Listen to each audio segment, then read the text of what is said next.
Kemaslahatan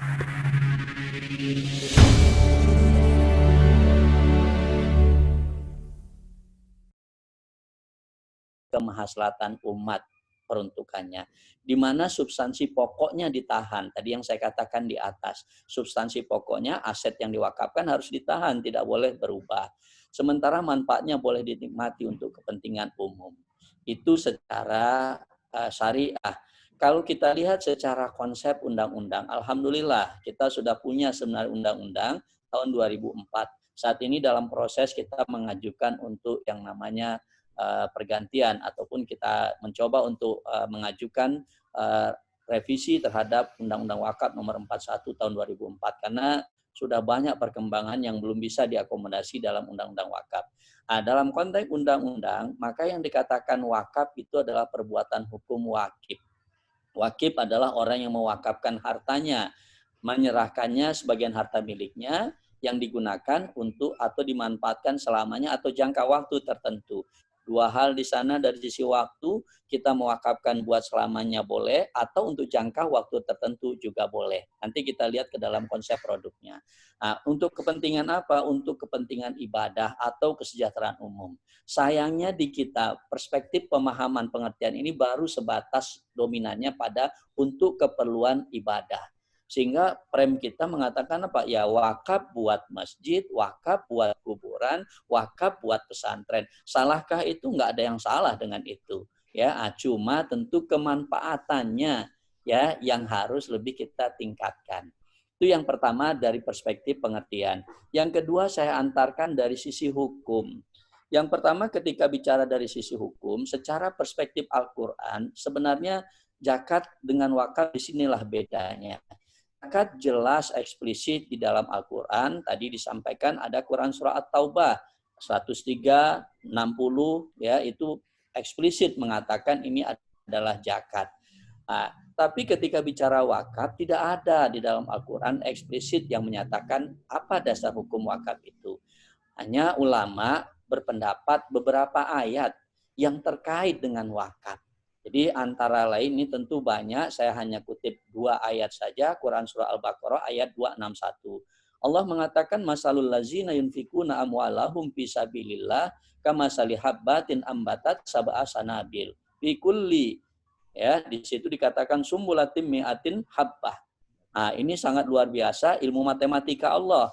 Artinya ilmu matematika Allah apa di sana? Kalau kita memberikan satu itu akan menumbuhkan 7, dan masing-masing 7 itu akan menumbuhkan 100.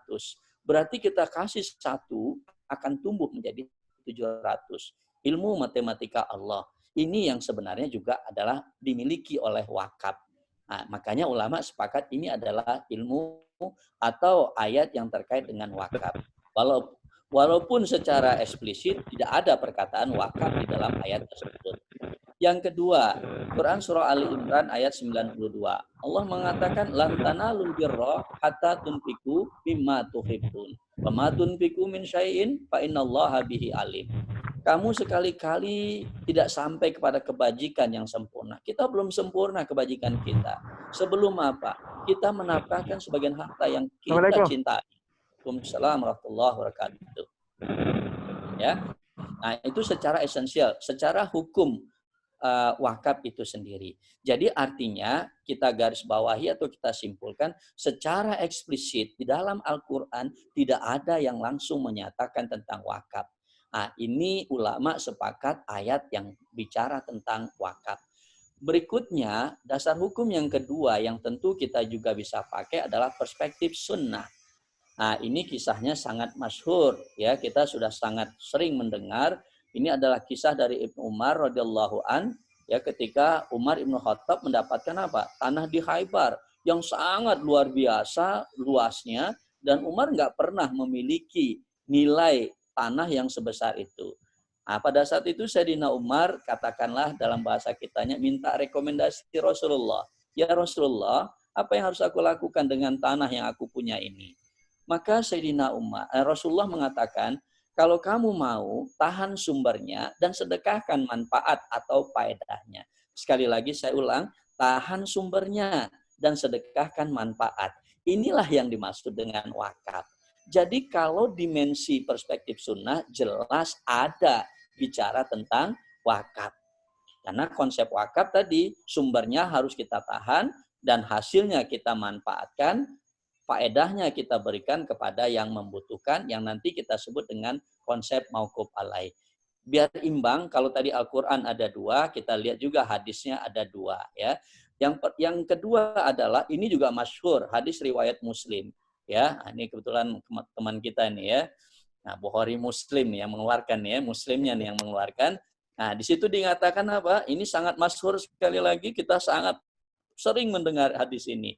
Ijamat al-insanun qata'a amalu ila min salasah. Nah, jadi jika seorang meninggal dunia, maka terputus amalannya kecuali 3 perkara. Nah, apa yang 3 perkara itu? Min sodakotin nariyah. Nah, ketika dikatakan min sodakotin jariyah, itu sedekah jariyah. Yang dimaksud sodakoh jariyah itu apa? Tidak lain adalah wakaf. Nah, konteks yang di sana. Tadi saya singgung di awal, ingat ketika bicara sodakoh, kita bisa golong dia ke dalam 2 kelompok. Ada yang sodakoh wajibah, ada yang sodakoh nafilah. Sodakoh wajibah, zakat. Yang namanya apa lagi? Yang namanya denda, kafarot, itu wajibah. Nazar, wajibah. Nah, ada yang nafilah. Nafilah itu infak, wakaf. Berarti dalam konteks ini adalah sodakoh yang sifatnya adalah nafilah. Sodakoh jariyah. Nah, yang kedua adalah apa? Wa ilmin yuntafa bih. Nah, ini makanya kita berbagi ilmu sekarang nih. Kalau ilmunya bermanfaat, nah buat amalan buat kita nanti. Ya, nah, ini makanya kenapa orang mengambil jalur dosen nih ya, karena dia ngelihat hadis ini kan, dia mau berbagi nih. Gitu ya. Jadi yang ketiga apa? Wawalidin soleh yad'ulah. Yaitu doa anak yang soleh. Tapi penekanan kita ketika bicara wakaf dengan kata-kata apa? Sodako jariyah. 2 hadis ini memperkuat posisi wakaf dalam konteks hukum dalam perspektif Islamnya. Yang ketiga kalau kita lihat dari perspektif hukum positif. Ya, dalam perspektif hukum positif tadi sudah saya singgung ketika mendefinisikan wakaf. Maka dalam konteks hukum positif kita sudah ada Undang-Undang Nomor 41 Tahun 2004. Ini adalah undang-undang wakaf yang kita miliki. Tentu dengan demikian akan ada turunannya nanti. Turunannya berupa peraturan pemerintah, turunannya berupa keputusan Menteri Agama, turunannya berupa peraturan Menteri Agama. Jadi secara esensial boleh dikatakan bahwasanya dasar hukum wakaf dalam perspektif syar'i dan perspektif hukum positif nggak perlu kita ragukan lagi. Artinya secara hukum dia sudah ada dan di cover baik hukum positif maupun hukum yang kita sebut syar'i tadi. Berikutnya sedikit saya kasih gambaran tentang pilar wakaf. Yang pertama ketika bicara pilar wakaf, tentu tadi kita harus paham ada yang namanya apa. Pertama harus ada benda wakafnya dulu. Kalau enggak akan terjadi wakaf. Benda wakaf nanti kita lihat sedikit di belakang, ya kategorinya apa saja. Jadi yang intinya harta benda wakaf itu adalah harta benda yang dimiliki ya dengan konsep daya tahannya lama dan manfaatnya jangka panjang. Nah, itu yang namanya benda wakaf. Nanti sekali lagi di belakang akan kita lihat apa saja harta benda yang boleh diwakafkan itu. Yang kedua adalah wakif. Nah, wakif ini adalah pihak yang mewakafkan harta bendanya. Nah, jadi kalau nanti Pak Abdurrahman Asyagab ingin berwakaf, maka berarti Pak Abdurrahman Asyagab sebagai apa? Wakif namanya. Nah, apa yang mau diberikan nanti kita lihat bendanya apa saja. Nah, yang kedua adalah nazir.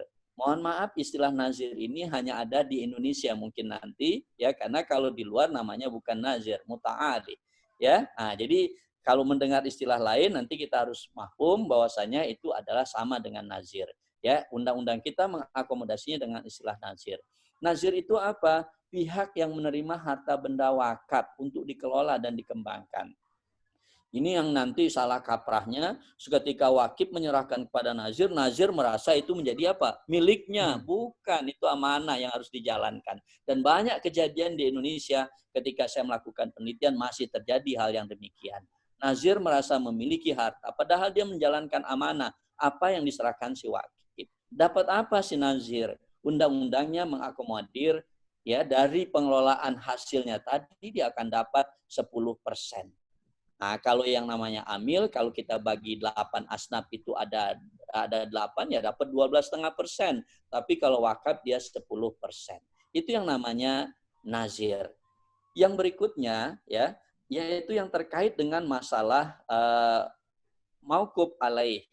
Ya, mauquf alaih ini adalah penerima manfaat. Misalnya saya mau berwakaf nih, ya, saya punya punya bangunan, ya, saya wakafkan. Bangunan itu kemudian dikelola oleh nazir, disewakan oleh nazir. Cuma saya pesan, ya, tolong nanti hasil wakafnya diberikan kepada fakir miskin ya, maka harus itu dilakukan. Itu namanya mauquf alaih yang sudah ditetapkan langsung oleh si wakifnya. Bagaimana kalau wakif tidak menentukan? Boleh nazir menentukan selama tidak bertentangan dengan hal-hal yang ada di dalam prinsip syariahnya. Nah, itu dimensi yang namanya mauquf alaih. Dan jangan lupa bahwasanya yang juga pilar wakaf adalah ikrar wakaf. Mohon maaf sekali lagi, banyak kejadian di masyarakat karena kurang pahamnya, mereka ngasih aja tuh harta wakaf tanpa ada ikrar wakafnya. Akhirnya apa? Setelah berkembang, ahli waris keberatan. Dia tidak merasa ikut dalam konsep wakaf itu. Akhirnya menuntut, diambil alih akhirnya harta wakaf itu. Karena persoalan tidak ada ikrar wakafnya. Jadi ikrar wakaf itu sangat penting. Tentu kalau model teknologi sudah mengakomodasi. Jangan bayangkan berpikiran sempit, harus ketemu dulu. Bersalaman kita, tentu fikih berkembang juga, nggak perlu juga harus seperti itu. Teknologi sudah kita siapkan, undang-undang pun peraturan kita coba akomodasi, yang penting jangan kita hambat orang untuk berwakaf. Jadi kalau dibayangkan ikrar wakaf itu dengan sama kita dengan ikrar jual beli, kebayangkan ya sama kita kalau kita belanja bulanan,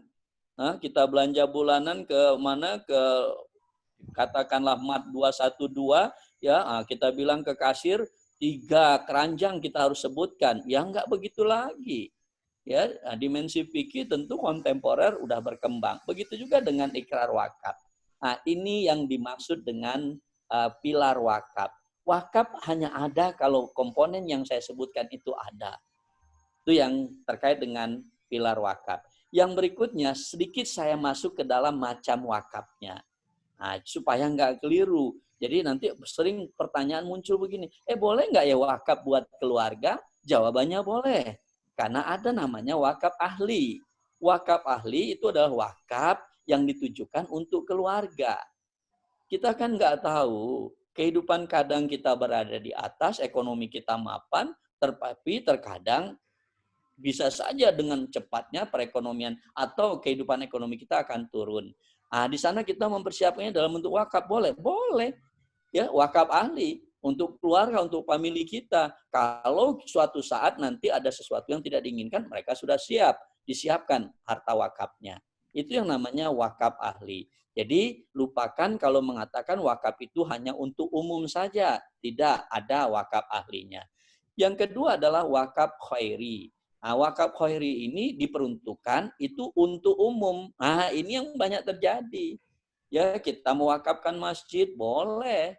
Nah, itu adalah wakaf khairi. Ya, kita untuk rumah sakit, boleh. Seperti yang saya sebutkan tadi. Nah, ini yang disebut dengan kategori ataupun macam-macam wakaf. Berikutnya, ya, saya informasikan sedikit tentang jenis harta wakaf. Ya, nah, mudah-mudahan ini bisa kita lihat dalam konteks bahwasanya kalau kita kelompokkan, cukup kita kelompokkan 2 dulu, yaitu ada harta tidak bergerak dan ada harta bergerak atau benda tidak bergerak dengan benda bergerak.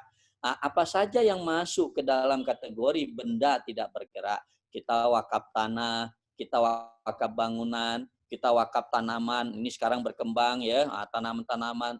Ada mahasiswa saya mengembangkan yang namanya wakaf perkebunan ya. Sekarang dikembangkan semuanya karena diakomodasi di dalam undang-undang kita. Nah, kemudian ada juga nanti wakaf berupa benda bergerak. Nah, wakaf benda bergerak itu apa misalnya? Wakaf berupa uang. Nah, ini yang sebenarnya rekan-rekan UBM bisa manfaatkan. Ya, kita berwakaf uang, ayo gitu ya. Berapa yang mampu silakan, nggak ada batasnya. Manfaatkan dananya tadi untuk kepentingan dakwah silakan, tapi tentu yang sifatnya diupayakan yang produktif. Karena supaya pokoknya tadi tetap ada ya, jangan sampai habis pokoknya itu. Nah, yang berikutnya adalah wakaf berupa logam mulia, ada lagi wakaf surat berharga. Nah, ini yang sekarang kita kembangkan tadi. Ada wakaf saham, ada cash wakaf link sukuk. Nah, inilah yang terkait dengan wakaf-wakaf yang kategori benda bergerak. Saya mau fokus kepada wakaf uang dan wakaf melalui uang terlebih dahulu. Kenapa? Karena mindset masyarakat kita masih menganggap tadi ya, wakaf pada 3 hal tadi. Wakaf buat kuburan, wakaf buat masjid, wakaf buat pesantren. Nah, kalau itu saja nanti bagaimana premnya? Wah, itu hanya terbatas orang yang bisa berwakaf. Hanya orang yang punya tanah, orang yang punya aset yang hanya boleh berwakaf. Nah, padahal apa? Padahal dimungkinkan. Nah, makanya saya akan coba ulas sedikit tentang wakaf uang. Nah, saya masuk dengan wakaf uang. Ya, wakaf uang sebenarnya nggak dikenal zaman Rasulullah. Nah, wakaf uang itu baru dikenal pada abad kedua Hijriah pada masa Imam Az-Zuhri.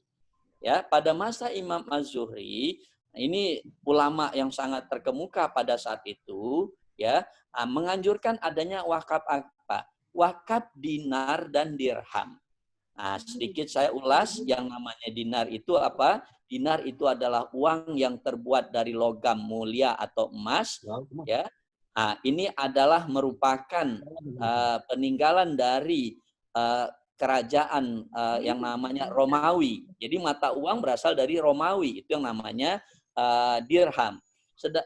Dinar, yang namanya dirham itu adalah uang yang terbuat dari perak, peninggalan bangsa Persia. Ingat, Islam tidak punya mata uang sendiri.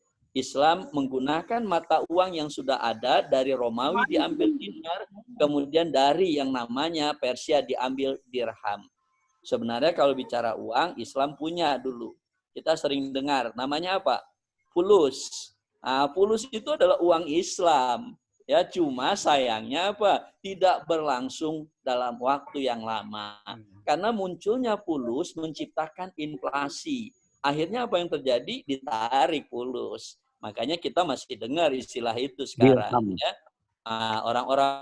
Orang-orang Betawi bilang apa? No fulus mampus ente, ya kan? Nah, nggak ada fulus mati kita. Nah, itu fulus itu adalah uang, tapi uang kategori yang dibuat dari tembaga, ya. Nah, dia bergeser dalam konsep konvensional nanti ada namanya apa? Ya, teori Gresham itu berlaku di sana, ya. Itu yang pertama. Yang kedua, pada masa pemerintahan di Turki abad ke-15 Hijriah. Wah, ini sangat familiar wakaf yang namanya wakaf uang itu. Dan bahkan menjadi apa? Profitable business activity. Sebagai bisnis ya yang sifat aktivitasnya itu adalah mencari keuntungan. Itu dimensinya. Kalau kita lihat dalam perspektif sejarah. Nah, yang kedua, kita coba lihat di era modern sekarang ini. Kalau itu kan di abad-abad 15 Hijriah tadi. Di abad modern sekarang ini, ada di daerah di negara Bangladesh ya, ada seorang yang sangat piawai dan saya juga alhamdulillah diizinkan Allah pernah bertemu dan diskusi dengan beliau. Dia adalah Profesor Muhammad Abdul Manan. Nah, Profesor Muhammad Abdul Manan inilah yang kemudian mengembangkan yang namanya Social Investment Bank Limited. Nah, ini di Bangladesh. Dia memperkenalkan produk yang namanya sertifikat wakaf tunai. Mohon maaf kalau ada istilah wakaf tunai, pada awalnya memang istilahnya adalah wakaf tunai. Ya, sekarang bergeser menjadi wakaf uang. Jadi sama ya, paradigmnya dia sama. Nah, ini ada yang di Bangladesh ya. Nah, ini sangat berkembang ya. Makanya waktu itu saya ingat kejadian saya ketemu beliau di Surabaya ya. Nah, kita undang dia sebagai pembicara. Nah, apa yang dikatakan ketika kita berikan honor kepada dia? Nah, honornya dia wakafkan katanya ya. Nah, disitulah kita mulai kaget kita kan dengan perspektif yang namanya wakaf uang. Yang saat itu memang dia sudah kembangkan. Itu tahun 2000 tahun 1995-an ya, saya ketemu dengan beliau langsung pada saat itu. Nah, berikutnya kita lihat di Indonesia gimana ya. Nah, kalau di Indonesia kita udah paham Majelis Ulama sudah mengeluarkan fatwa tentang wakaf uang itu pada tahun 2002. Yang kedua tadi saya sudah katakan tahun 2004-nya kita sudah punya apa? Undang-undang tentang wakaf. Berarti di Indonesia yang diakomodir itu ada di fatwanya. Kemudian yang kedua adalah ada di dalam fatwa Majelis Ulama. Ini menjadi sangat solid jadinya. Ketika ada undang-undangnya, hukum positifnya, kemudian ada fatwa dari Majelis Ulamanya. Itu yang namanya wakaf uang. Jadi contoh yang sederhana wakaf uang gimana? Misalnya saya mau berwakaf nih, ya wakaf uang boleh. Kemana saya berwakaf uangnya? Sebenarnya bisa melalui dua hal. Yang pertama ada lembaga namanya LKS PWU, Lembaga Keuangan Syariah Penerima Wakaf Uang. Nah, itu boleh langsung. Ya, ada kurang lebih ya hampir 20 saat ini ya yang sudah mendapatkan izin dari Kementerian Agama sebagai LKS PWU. Jadi kita bisa bayarnya di sana. Kemudian boleh nggak kita bayarnya kepada nazir langsung? Boleh, silakan. Nah, tapi ingat diatur dalam pengelolaannya. Jadi kalau wakaf uang itu dia ditempatkannya di mana? Di instrumen lembaga keuangan syariah. Ada yang namanya deposito, mudorobah. Atau yang namanya kita sebut dengan giro, wadiah kita pakai misalnya. Misalnya ya. Nah, jadi ditempatkannya di sana. Dapat nggak bagi hasil di sana? Dapat kan? Bagi hasilnya itu buat siapa? Itulah diperuntukkan buat mauquf alai dan 10% itu juga berhak diambil dari nazirnya. Nah, itu yang namanya wakaf uang. Jadi sebenarnya ya agak nyaman kalau wakaf uang itu 40%-nya boleh dikelola ya untuk hal-hal yang lebih produktif lagi. Itu wakaf uang. Diakomodasi sekali lagi di dalam undang-undang, di dalam peraturan Menteri Agama, keputusan Menteri Agama, tadi saya katakan juga ada fatwanya. Nah, sekarang kita lihat wakaf melalui uang. Mohon maaf, ini belum diakomodasi sebenarnya, tetapi terjadi di masyarakat. Nah, dan saya harus katakan, tolong dibedakan antara wakaf uang ini dengan wakaf melalui uang. Jadi kalau wakaf melalui uang, artinya apa? Dengan memberikan uang, nanti akan dibelikan harta benda tidak bergerak atau benda bergerak sesuai yang diinginkan oleh wakif.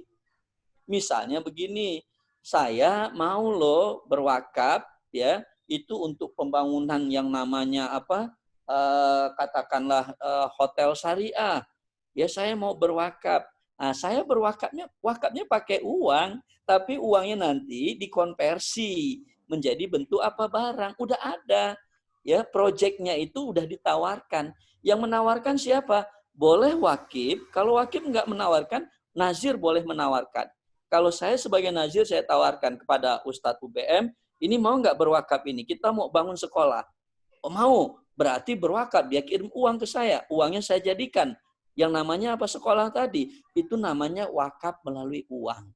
Terkadang di masyarakat dianggap satu aja itu. Padahal dia berbeda. Nah, makanya kemarin ya kita tim dari Badan Wakaf dengan Kementerian Agama mencoba memasukkan, mengakomodasi itu.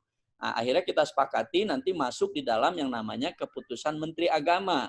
Karena kalau masuk ke undang-undang cukup panjang, kita masukkan ke Kementerian Agama. Ya nanti di KMA nomor 5 tahun 2019 kemarin ya kalau saya nggak salah nanti di sana dimasukkan. Nah, jadi itu yang namanya wakaf melalui uang. Jadi sekali lagi bisa kita bedakan wakaf uang dengan wakaf melalui uang. Oh 212 mau bangun lagi nih koperasi berikutnya. Oh butuh ya yang namanya bangunannya. Oke, kita siapkan bangunannya. Ini marketnya kita buatkan. Ayo yang mau berwakaf. Jangan disebut wakaf uang. Tapi wakaf melalui uang. Nah itu makanya saya katakan kita sudah sampaikan di awal tadi bagaimana fadilah daripada berwakaf. Sebenarnya ketika ada di hati kita nilai iman saja, kita akan berlomba berwakaf. Kenapa berlomba berwakaf? Wakaf yang akan menyelamatkan kehidupan setelah kita tidak ada. Nggak ada lagi. Anak kita, oke. Bagi yang nggak punya anak gimana? Nah, artinya secara esensial, dia bisa di sana. Nah, jadi artinya ketika kita paham manfaat daripada wakaf itu, insya Allah saya yakin kita akan berlomba berwakaf. Nah, itu terkait dengan wakaf melalui uang. Nah, kalau dikatakan apa bedanya? Ya, wakaf melalui uang dengan wakaf uang itu sendiri. Misalnya saya katakan, wakaf uang itu hanya bertujuan produktif dan digunakan di sektor real maupun sektor keuangan. Itu wakaf uang. Tapi kalau wakaf melalui uang dapat untuk keperluan sosial. Tidak hanya yang sifatnya produktif. Nah, itu salah satu bedanya. Nanti bisa dilihat ada 8 perbedaan esensial antara wakaf uang dengan wakaf melalui uang. Nah, yang kedua misalnya saya katakan, investasi wakaf tidak terikat pada satu jenis investasi. Kalau wakaf uang ya, tidak terikat pada jenis investasi, tapi terbuka. Karena wakaf uang tadi, ya, jadi wakafnya saya taruh ke LKS PWU, kemudian 40% diambil oleh nazir untuk dikelola selain ditempatkan di instrumen keuangan syariah. Maka yang 40% boleh dikelola di tempat lain, tentu sesuai dengan prinsip syariah. Nah, itu yang dikatakan dengan apa? Wakaf uang tidak terikat pada satu investasi. Tapi kalau wakaf melalui uang gimana? Kalau yang tadi saya katakan, Ustadz Bukhari misalnya untuk membangun yang namanya sekolah, berarti terikat pada satu kontrak saja, yaitu untuk apa? Pembangunan sekolah tadi. Nah, itu nggak boleh dilanggar di sana. Nah, itu dimensinya. Jadi inilah yang dimaksud dengan perbedaan antara wakaf uang dengan wakaf melalui uang. Nah, berikutnya, nanti kita insya Allah silakan ya kita sharing aja. Ini hanya berupa semacam overview saja. Kalau mau ditanyakan langsung nanti silakan. Ini ada Pak Nana Sudiana ini. Iya. Iya, waduh. Ya. Ini yang di ini dulu bukan? Asuransi ya. Eh? Dan di asuransi di. Oh, di asuransi ya. Oke ya, oke. Ya, selamat gabung, Pak. Ya. Nah, saya lanjut sekarang, ya. Nah, sekarang ini kalau yang dikatakan wakaf yang tadi saya sebutkan, ya. Nah, jadi artinya apa? Wakaf kita itu masih dominan di sini kan? Ya. Jadi dominan masih di pemakaman, masih untuk masjid, masih untuk pesantren dan sekolah. Itu dominan. Nah, makanya saya nggak mau mengatakan ini salah. Enggak, benar ini nggak ada yang salah. Cuma kembangkan itu. Kalau ini saja nanti berpikir orangnya gimana? Wah, ini sih saya nggak punya tanah, berarti saya nggak bisa wakaf. Nah, berarti wakaf sifatnya menjadi apa? Eksklusif. Padahal wakaf bukan sesuatu yang eksklusif. Bisa masyarakat siapapun dia. Ya, golongan dari manapun dia bisa berwakaf. Ya, jadi nggak harus yang punya mapan ekonominya, tidak. Ini yang kita mau rubah mindset yang ada ini. Nah, saya kasih contoh misalnya. Ini mohon maaf kalau ada orang Aceh, mohon dilengkapi nanti. Ya, ingat ada seorang ya yang orang Aceh yang sudah meninggal dan dia ada di negeri Arab yang dikenal dengan yang namanya siapa namanya? Nah, ini sangat terkenal Habib Buga. Ya, nah, Habib Buga. Habib Buga berwakaf dia. Ya, itu tahunnya tahun berapa dia di situ? Nah, sekitar tahun 1800 Masehi. Sekarang udah tahun berapa nih? Nah, aset wakafnya apa yang terjadi? Aset wakafnya berkembang karena diamanahkan kepada nazir yang sangat amanah. Ya, akhirnya apa? Waktu itu dia berpesan kalau asetnya itu berkembang, tolong ya dibagikan. Nah, mauquf alaihnya berarti kepada siapa? Ditunjuk yaitu jemaah haji yang berasal dari Aceh. Makanya setiap jemaah haji yang berangkat, jemaah Aceh yang berangkat haji itu akan dapat dia uang tambahan dari siapa? Dari hasil wakaf yang ditanamkan oleh Habib Buga tadi. Itu dahsyatnya saya katakan. Dahsyatnya gimana? Udah lama tapi lihat mengalir terus. Kebayang nggak sama kita? Kalau kita mohon maaf ya, main pakai matematika manusia, wah nggak kebayang pahala yang bergulirnya. Kalau kita pakai ya yang namanya matematika manusia tadi, wah itu yang saya katakan. Ini contoh asli orang Indonesia ya yang melakukan wakaf dan manfaatnya sampai sekarang masih dinikmati. Yang kedua, kita bisa lihat, mungkin kita mengenal yang namanya Zam-Zam, sumur Zam-Zam. Ingat kisah ketika Sayyidina Utsman ibnu Affan ya bertransaksi dengan seorang Yahudi. Yahudi menguasai sumur Zam-Zam itu. Tapi apa yang dilakukan oleh Utsman? Utsman katakan, saya beli sumur Anda. Saya bayar mahal. Nggak mau orang Yahudi. Karena sumber utamanya di sana. Sumber kehidupan waktu itu di sana. Nggak mau dia jual.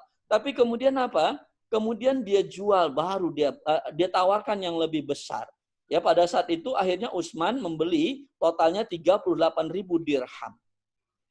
Nah, akhirnya berarti apa? Sumur itu milik siapa? Milik berdua. Seorang Yahudi dan Utsman ibnu Affan. Apa yang dilakukan? Giliran mereka. Sebutlah 3 hari, sebut saja. Senin, Selasa, Rabu. Itu jatahnya orang Yahudi. Ketika jatahnya orang Yahudi, orang mau mengambil air Zam-Zam di sumur itu harus bayar. Tapi ketika masa periode hari Kamis, Jumat, Sabtu, jatahnya Utsman ibnu Affan free. Apa yang terjadi? Ya orang berebut tentunya lari kepada hari Kamis, Jumat, dan Sabtu karena dia free. Akhirnya laku nggak? Nggak laku. Akhirnya apa yang terjadi? Dibeli semuanya oleh Utsman ibnu Affan dan diwakafkan. Sampai sekarang masih ada nggak? Masih ada. Bayangkan berapa lama perjalanan waktunya. Sampai sekarang jariah dari Utsman ibnu Affan terus mengalir. Tidak hanya itu, hotel di Nabawi, ya di Nabawi, Nabawi ya, itu ada hotel bintang 5. Itu masih milik Utsman ibnu Affan. Dan Mauquf alaihnya juga menerima itu. Kebayang nggak sama kita tuh? Ya, fadilah ataupun manfaat yang akan diperoleh Utsman ibnu Affan. Nah, itu Indonesia, kemudian ini perspektif Utsman ibnu Affan. Nah, kalau kita lihat dalam konteks negara tadi udah disebutkan. Nah, ini berikutnya ya kita bisa lihat di sini ya. Ini adalah contoh pengembangan wakaf. Nah, ini ada bangunan Zam-Zam Tower ya. Nah, ini yang biasa umroh dia akan tahu Zam-Zam Tower itu dikelola oleh King Abdul Aziz Wakaf. Nah, ini dikembangkan lewat skema wakaf. Nah, saya mau mengatakan apa? Jadi, ayo kita rubah mindset kita, ya, pemahaman kita tentang wakaf yang tadinya masih tradisional, kita geser sedikit ke arah yang sifatnya kontemporer. Ya, ini dimensinya. Nah, kemudian bagaimana dengan negara lain yang tadi saya sebutkan? Ya, di awal saya katakan, oh ada pembangunan kompleks Bencoolen ya di Singapura. Nah, itu semuanya dibiayai oleh wakaf. Saya katakan, wah luar biasa. Nah, ini yang dikembangkan ya saat ini. Nah, kita harus bangkit sebenarnya. Ya, Indonesia kalau bangkit di dalam dimensi wakaf, kita sangat potensial di sana. Ya, makanya terus Badan Wakaf Indonesia terus menginisiasi untuk terus mengembangkan jenis-jenis produk wakaf yang lainnya. Konsep kita adalah satu, jangan persulit orang berwakaf. Wakaf beda dengan zakat. Zakat hukumnya wajib, wakaf dia adalah sunnah. Yang wajib aja kita kadang masih sulit, apalagi yang sunnah. Nah, makanya ketika kita persulit caranya, wah kita berarti sudah menghalangi orang untuk berwakaf. Nah, saya kira itu gambaran umum yang saya berikan dulu. Silahkan kalau nanti kita mau berinteraksi ataupun ada yang mau ditanyakan. Sangat terbuka. Konsep kita hanya sharing, ya. Nah, nggak ada yang menggurui dan nggak ada yang digurui di sini. Kita sharing. Mudah-mudahan tambah pengetahuan. Nah, itu target saya di situ. Orang bertambah pengetahuan di sana. Ya, saya kira itu yang dari saya. Silakan kalau ada yang mau didiskusikan. Barakallahu fikum. Terima kasih Prof. Pemaparan Ya. yang luar biasa, membuka dan mencerahkan pikiran kita karena merubah mindset yang selama ini terkesan sangat masih zaman bahala ya, yang harus dibuka kembali supaya menjadi lebih modern atau lebih kontemporer. Hari ini memang kita menyaksikan banyak sekali, bahkan kalau saya baca juga ya Prof, ada di Amerika ya pengelolaan hotel, pengelolaan apartemen yang nilainya lumayan besar, 85 juta dolar. Begitu juga di negara-negara lain. Kita lihat memang kalau di Saudi hari ini King Abdul Aziz Foundation itu mengelola wakaf hotel. Ada yang modelnya kemudian disewa sampai berpuluh-puluh tahun dan sebagainya. Jadi kepada sahabat semua, rekan semua yang ingin bertanya atau berdialog atau menyampaikan pendapat terkait dengan bahasan kita hari ini, dipersilakan. Silakan langsung buka mic-nya. Ya, baik. Di sini udah ada beberapa komentar. Saya langsung tanggapi, Ustaz ya. Ya, Prof. Ya, Prof. Nah, oke. Jadi yang pertama Pak Badrudin, mohon nanti materinya di-share. Insya Allah saya share ke Ustadz Bukhari nanti ya, itu jawabannya. Yang kedua dari Pak Trisno Avandi, ya, yang intinya yang mau ditanyakan, kalau wakaf uang yang kita investasikan ternyata merugi, padahal harga pokok wakaf harus tetap ada. Ya, jadi sekali lagi makanya dalam mengelola wakaf ini konsep prudence itu sangat diutamakan. Ya, nah, jadi nggak sembarangan kita mengelola wakaf itu ya tanpa ada sebuah perhitungan. Nah, inilah saya katakan butuh yang namanya apa? Nazir yang profesional. Nah, insya Allah ya sebenarnya kalau nggak COVID ini udah keluar nih itu ketetapan kita tentang kesyarat terkait dengan apa? Terkait dengan masalah sertifikasi bagi nazir. Ya, nah, kita udah siapkan, itu udah cukup lama kita siapkan. Tahun 2020 sebenarnya mau dioperasionalkan. Jadi memang betul sekali ya, tentu yang namanya investasi ada dua dimensi ya. Kalau nggak return kita dapatkan, kalau nggak risk berupa kerugian atau loss. Kalau nggak profit dia loss. Nah, bagaimana kalau seandainya nanti dia mengalami loss? Nah, dalam konsepnya ada baiknya kita melakukan yang namanya apa? Membentuk portofolio. Jadi portofolio itu maknanya apa? Jangan ditempatkan kita pada satu jenis investasi saja. Nah, tempatkan dana wakaf itu beberapa investasi saja. Nah, untuk menghindari kerugian. Nah, kalau terjadi kerugian bagaimana? Siapa yang bertanggung jawab? Nah, sebenarnya disitulah saya mengatakan nazir harus bertanggung jawab ketika dia tidak mampu untuk mengelola aset wakaf itu sendiri. Ya, makanya ini beda ya. Ini harta wakaf, harta amanah yang tidak boleh sembarangan kita melakukan pengelolaannya. Dan tidak disalahkan kalau kita mau bermain dengan investasi. Tapi investasinya kalau saya boleh katakan yang sifatnya adalah free risk, bebas resiko. Ada nggak investasi bebas resiko? Ya ada. Ya taruh aja di apakah di sukuk itu kategorinya bebas resiko karena dia adalah apa? Obligasi yang diterbitkan oleh pemerintah. Ya, nah ini tentu lebih aman sifatnya. Jadi intinya begitu ya. Artinya apa? Nazir harus tetap berhati-hati ya karena ini adalah dana amanah yang dia kelola. Nah, jangan memposisikan sebagai orang yang memiliki dana. Yang kedua dari Mas Trisno masih bertanya, bagaimana kalau ingin membuka lembaga wakaf, apakah boleh saya hanya dengan membuat yayasan saja? Ya, jadi yang namanya kalau kita mau mengelola wakaf, nah itu nanti ada yang namanya surat permohonan. Jadi untuk wakaf uang itu bisa lewat Badan Wakaf Indonesia. Jadi nanti dia mengajukan permohonan untuk menjadi lembaga wakaf, akan dipelajari oleh Badan Wakaf, kemudian Badan Wakaf akan kalau dianggap memang dia memenuhi syarat, maka dia akan diberikan izin untuk mengelola wakaf uangnya. Jadi nazir itu undang-undangnya masih mengakomodasi nazir yang sifatnya perorangan, nazir yang sifatnya organisasi, dan nazir badan hukum. Jadi kalau mau dirikan yayasan, boleh nggak? Boleh, silahkan. Diajukan saja ke Badan Wakaf Indonesia.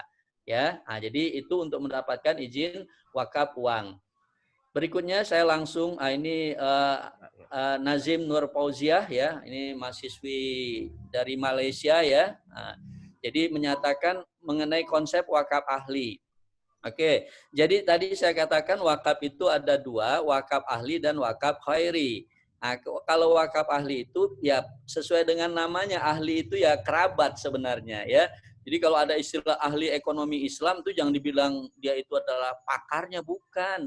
Itu waktu kita bentuk Ikatan Ahli Ekonomi Islam itu adalah maknanya itu.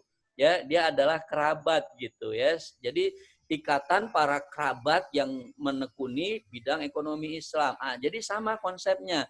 Jadi wakaf ahli itu katakanlah saya punya kemampuan nih di sini nanti, ya. Kemudian saya punya keluarga besar bukan hanya anak saya. ada kemenakan saya. Ah, tuh Ustadz Bori paham lah ya. Kalau orang Minang itu dia sebagai datuk, dia harus apa? Kemenakan pun harus menjadi tanggung jawabnya. Maka asetnya itu ya bisa dijadikan wakaf. Jadi misalnya begini, ayo kita beli tanah itu, kemudian dikelola, hartanya nanti dibagi-bagi itu hasilnya. Kepada siapa pembagiannya? Kepada keluarga. Nah, jadi nggak keluar dari keluarga. Itu yang namanya wakaf ahli. Ya, jadi artinya tadi saya sendiri yang berwakaf, kemudian saya tetapkan kan tadi ya, sebaiknya kita sebagai wakif menetapkan buat siapa wakafnya itu. Mauquf alaihnya boleh kita tunjuk itu. Nah, cuma ingat ya berwakaf jangan sampai ya ini saya atau bapak ibu punya harta banyak, kemudian karena anaknya nggak ada yang benar semua, saya wakafkan semua hartanya, boleh nggak? Nggak boleh, nanti bentrok dengan ilmu mawarisnya, ya kan? Yang hanya boleh ya 30%, ya kan? Ya daripada nggak benar nanti harta gue dikelola mana gue kan? Nah, lebih baik gue wakafin semuanya, nggak bisa juga. Ya, jadi itu dimensinya. Jadi sekali lagi wakaf ahli itu memang diperuntukkan untuk keluarga, ya. Jadi dia bangun misalnya mohon maaf ya, dia wakafkan bangun villa di puncak. Villa itu nggak disewakan, hanya untuk keluarga-keluarga yang tadi. Ya keluarganya mau kumpul di sana silahkan. Nah itu adalah villa wakaf jadinya di sana. Begitu ya, Nazim ya, terkait dengan masalah wakaf ahli itu, ya. Berikutnya ini dari Putra, BWI mungkin butuh sejenis aplikasi semacam GoPay atau kerjasama dengan lembaga keuangan agar wakaf uang tunai bisa berkembang. Misal ditawarkan proyek pembangunan masjid, pondok tahfiz dan lain-lain. Jadi bukan masing-masing lembaga lagi yang mengumpulkan dana, cukup nginduk sama BWI. Terima kasih. Cuma kan undang-undangnya mengakomodasinya gimana? Ya dimungkinkan Nazir. Sebenarnya BWI itu dia menjalankan dua fungsi memang layaknya Basnas ya. BWI menjalankan fungsi sebagai pembantu regulator karena regulator utamanya adalah Kementerian Agama. Ketika ada hal-hal yang tidak diatur dalam peraturan Menteri Agama, maka apa yang terjadi? Maka peraturan BWI untuk dimunculkan ya. Jadi BWI sebenarnya lebih kepada dekatnya kepada apa? Dekatnya kepada yang namanya regulator. BWI ada nggak lembaga nazirnya? Kita saat ini punya lembaga nazir karena amanah undang-undangnya dimungkinkan. Walaupun sebenarnya, mohon maaf ya buat teman-teman yang berkecimpung di lembaga wakaf menganggap wah ini ada dualisme undang-undang yang mengharuskan kita seperti itu. Ya, saya setuju sebenarnya udah fokus aja untuk apa misalnya regulator ya kita fokus misalnya ya kalau memang ada pilihan takah itu ya seperti itu ya. Jadi secara esensial tetap lembaga wakaf itu dimungkinkan ya, makanya dibuka kesempatan oleh BWI itu tujuannya apa? Supaya bisa lebih ya terjangkau. Jadi khususnya untuk wakaf uang tadi lebih bisa terjangkau secara esensialnya. Itu ya yang saya maksud ya secara esensialnya di sana. Oke ya. Itu yang saya harus jawab terkait dengan pertanyaan yang disampaikan tadi. Kemudian ini dari ini sih ya Bu dosen kita nih Bu Tika ya. Bu Tika Widyastuti ya dari Unair.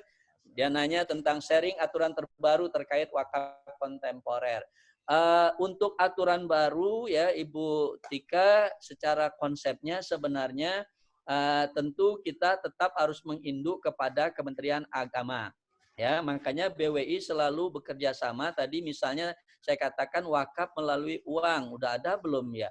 Belum ada ya. Kalau belum ada kita masukkan. Waktu itu Kementerian Agama kebetulan sedang melakukan apa? Upaya untuk mengamandemen yang namanya peraturannya. Maka kita masukkan di sana wakaf uang. Untuk yang baru, kita kemarin baru sepakat di BWI mengeluarkan peraturan BWI terkait dengan masalah wakaf link sukuk. Itu juga sudah kita masukkan. Sekali lagi mohon maaf ya, berjuang itu kalau lurus aja kita sulit. Keluar undang-undang antrian panjang, maka kita siasati. Itu di situ butuh fikih siasahnya. Ya kita buatlah peraturan BWI supaya pelaku yang ada di dunia perwakapan tidak apa? Tidak merasa nanti melanggar undang-undang. BWI menyiapkan peraturan Badan Wakaf Indonesianya. Nanti kalau sudah oke di pleno terakhir saya kirim ya Bu Tika, diingatkan saya saja terkait dengan peraturan Badan Wakaf tersebut ya. Kalau peraturan yang terbaru kan kita hanya ada PP yang terbaru ya, yaitu pada tahun 2018 ya, untuk sebagai revisi dari PP pada tahun 2006. Itu yang terbaru yang dikeluarkan oleh Kementerian Agama dalam bentuk oleh pemerintah terkait dengan PP. Nah, PMA, KMA sedang berjalan, ya, makanya harusnya nih tahun 2020 keluar banyak nih gitu ya. Nah, Allah ternyata belum kasih kesempatan nih ya. Nah, mudah-mudahan akan segera tuh nanti yang terkait dengan peraturan-peraturannya. Nah, itu kemudian ada saya cek lagi berikutnya dari Aprizal ya. Kalau seorang berniat mewakafkan sebagian bangunan yang dimilikinya, apakah dibolehkan orang yang mewakafkan itu menyewakan bangunan dan mengalirkan dana persewaan untuk orang yang membutuhkan? Nah, sebentar ya. Seorang berniat mewakafkan sebagian bangunan yang dimilikinya. Oke, apakah dibolehkan orang yang mewakafkan itu menyewakan? Kalau dia menyewakan berarti dia berfungsi sebagai nazir juga. Ya, maka nggak bisa kalau kita itu harus serahkan kepada nazir, kemudian nazir itulah yang mengelola. Kita bisa bilang kepada nazirnya, tolong ya nanti ya ada pengelolaan wakafnya itu peruntukannya ya kita tetapkan kepada si nazirnya. Jangan kita juga yang mengelolanya ya. Nah, kalau kita juga yang mengelolanya nanti ya kita berfungsi rapel dong, nggak Anda dong, wakif juga, nazir juga, ya kan? Nah, jadi itu. Kalau nggak salah saya menangkapnya ya pertanyaannya, apakah pemasukan dari sewa bangunan itu halal jika orang yang wakaf tidak mampu memonitor keluarga yang tinggal di bangunan? Itu yang tadi saya katakan, dikelolanya oleh nazir. Nazir yang akan membuat laporan-laporan ya bagaimana perkembangan harta ataupun aset wakaf itu. Ya, jadi sekali lagi perlunya nazir tersertifikasi itu. Makanya saya katakan tadi ya kita sudah siapkan draftnya semua. Nah, nazir nanti harus tersertifikasi. Tidak bisa tidak. Nazir mohon maaf ya kalau saya agak ekstrim mengatakan lebih berat tugasnya daripada amil. Ya, nah, kalau amil dia menghimpun menyalurkan semuanya udah jelas. Tapi kalau nazir gimana? Wah kita nggak boleh berkurang tuh hartanya. Kita harus cari untung. Makanya berarti apa? Berarti seorang nazir harus paham tentang konsep investasi. Kalau nggak paham tentang investasi, gimana dia akan mengelola asetnya? Nah, itu yang terjadi di mana? Mohon maaf ya, yang klasik-klasik gimana? Orang ngasih wakaf tanah kepada guru ngaji di kampung. Guru ngajinya bingung mau diapain tuh. Nah, akhirnya ada manfaat nggak wakafnya? Nggak ada manfaat. Mengalir nggak sedekah jariahnya itu? Nggak mengalir karena belum ada manfaat buat orang lain. Nah, itu yang saya katakan. Makanya kita harus pandai mencari nazir. Kalau saya pribadi lebih merekomendir kepada nazir yang bukan perorangan. Ya, nah, jadi boleh kepada nazir organisasi ataupun nazir lembaga. Ya, nah, itu kemudian dari Asep, bagaimana pendapat Prof terkait CWLS untuk pandemi ini? Faktanya sekarang pemerintah malah mengeluarkan SUN. Ya tentu bedakan SUN ya dengan SBSN. Ya, SUN itu adalah produk konvensional, kalau SBSN adalah produk syariah. Ya, nah, saat ini makanya tadi saya katakan ya kita sedang menggarap yang namanya CWLS versi 02-nya. Ini yang sifatnya retail, ya sifatnya jangka pendek. Kita minta klausul khusus 1 tahun mengejar yang namanya apa? Pandemi ini. Ya, nah, jadi nanti diberikan kesempatan para nazir-nazir atas rekomendasi BWI, nah untuk ya mengalokasikan dananya ya dana dari hasil penjualan CWLS 2 ini kepada siapa? Kepada yang tadi yang terkena musibah atau dampak pandemi. Nah, itu yang kita lakukan. Kalau SUN 50 tahun itu konvensional punya metode ya surat utang negara ya. Nah, ini tentu sifatnya supaya tenornya panjang kita supaya bayarnya juga relatif butuh waktu cukup panjang. Ya. Nah, begitu ya Mas Asep. Berikutnya dari Putra, apakah BWI punya tim advokat karena beberapa kasus wakaf yang tanpa akte pas bangunan sudah jadi dan beroperasi pesantren ahli warisnya tiba-tiba datang ambil. Ini yang saya katakan tadi. Ya, kalau tidak jelas yang namanya akta ikrar wakafnya banyak kasus. BWI nggak bisa masuk tanpa ada permintaan. Paham ya? Jadi BWI itu ada nggak tim advokatnya? Oh ada lah. Kalau nggak ada bahaya lembaga nggak ada tim advokat. Pasti ada setiap lembaga. Nah, tapi tadi ya dikatakan BWI masuk ketika ada permintaan dari nazir. Karena nazir itu langsung terkait dengan BWI. Ketika nazir melaporkan ada sesuatu yang katakanlah tidak sesuai, maka dia tinggal info ke BWI. BWI akan menurunkan tim advokasi. Tapi banyak kasus yang agak sulit ya terkait dengan surat menyuratnya tadi, ikrarnya. Kalau nazirnya juga jelas dan nazirnya ada izinnya, nggak ada masalah. BWI bisa turun di sana. Ya, ada beberapa kasus yang kita mediasi. Ya, jadi kita mediasi dulu sifatnya ya. Nah, kalau nggak bisa dimediasi baru yang dilakukan apa paling pahitnya? Paling pahitnya adalah asetnya diambil alih BWI dulu. Paham ya? Bukan BWI rakus ya, diambil alih dulu, kemudian baru BWI menata nazir-nazirnya. Kalau sudah aman nazir-nazirnya, baru diserahkan kepada BWI. Paham ya? Nah, itu karena BWI ya dimensinya dia di sana mainnya. Nah, jadi artinya insya Allah kita ada untuk advokatnya ya. Berikutnya ya ini masih ada juga ada beberapa lembaga yang dikasih tanah wakaf tapi karena terbatas dana maka tanah wakaf belum berfungsi sehingga punya tanah tarik kembali. Apakah BWI bisa buat kasus seperti ini? Yang tadi saya katakan perlunya saya menyampaikan wakaf uang dan wakaf melalui uang. Wakaf uang dan wakaf melalui uang ini tujuannya untuk memproduktifkan aset-aset yang tidak produktif. Misalnya saudara dapat tanah wakafnya mau ngelolanya pakai apa? Nggak ada uang nazir kan. Nah, makanya apa? Nazir mengembangkan dengan wakaf melalui uang atau wakaf uangnya. Ya, bangun misalnya, oh ini kita bangun yuk hal yang sifatnya produktif. Misalnya ya itu kasus di Malang cukup bagus.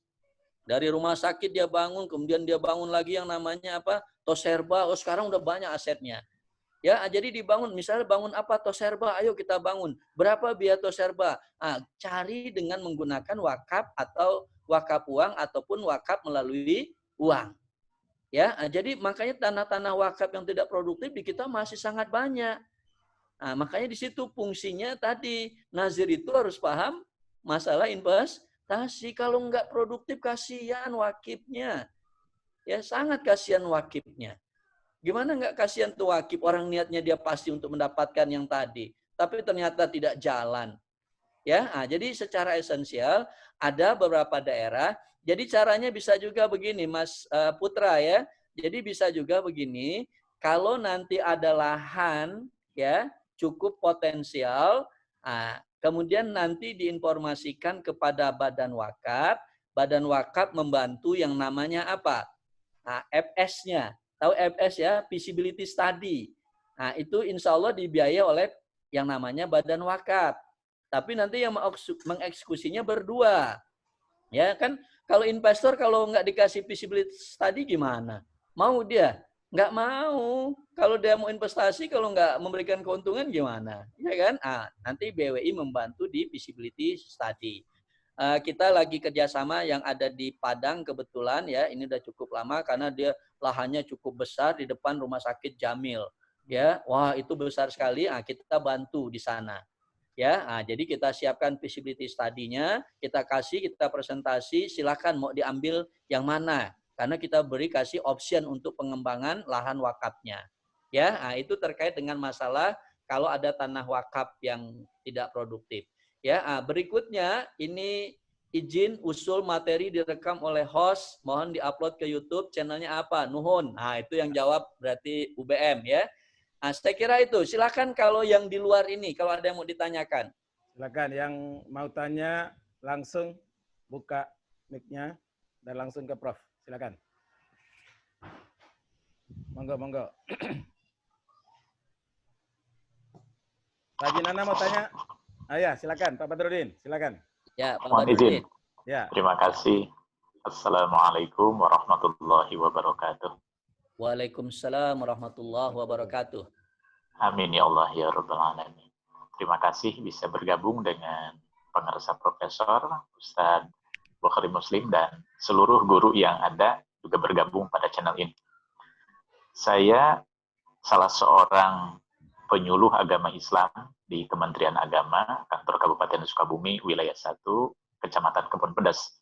sekarang sedang work from home di Kota Bandung.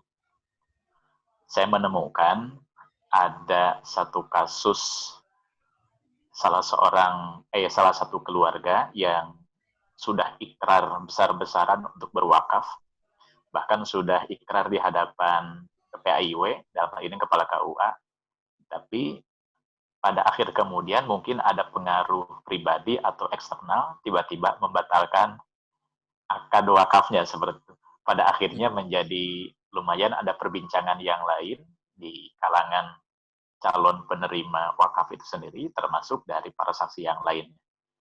Nah, yang ingin saya tanyakan ke pengersa, yang pertama, ada berapa kasus misalnya di antaranya yang kasusnya mirip seperti itu. Itu yang pertama. Yang kedua, dari sisi fikih ibadahnya, ini bagaimana kira-kira? Apakah orang tersebut termasuk kategori mempermainkan niat akad wakaf atau bagaimana?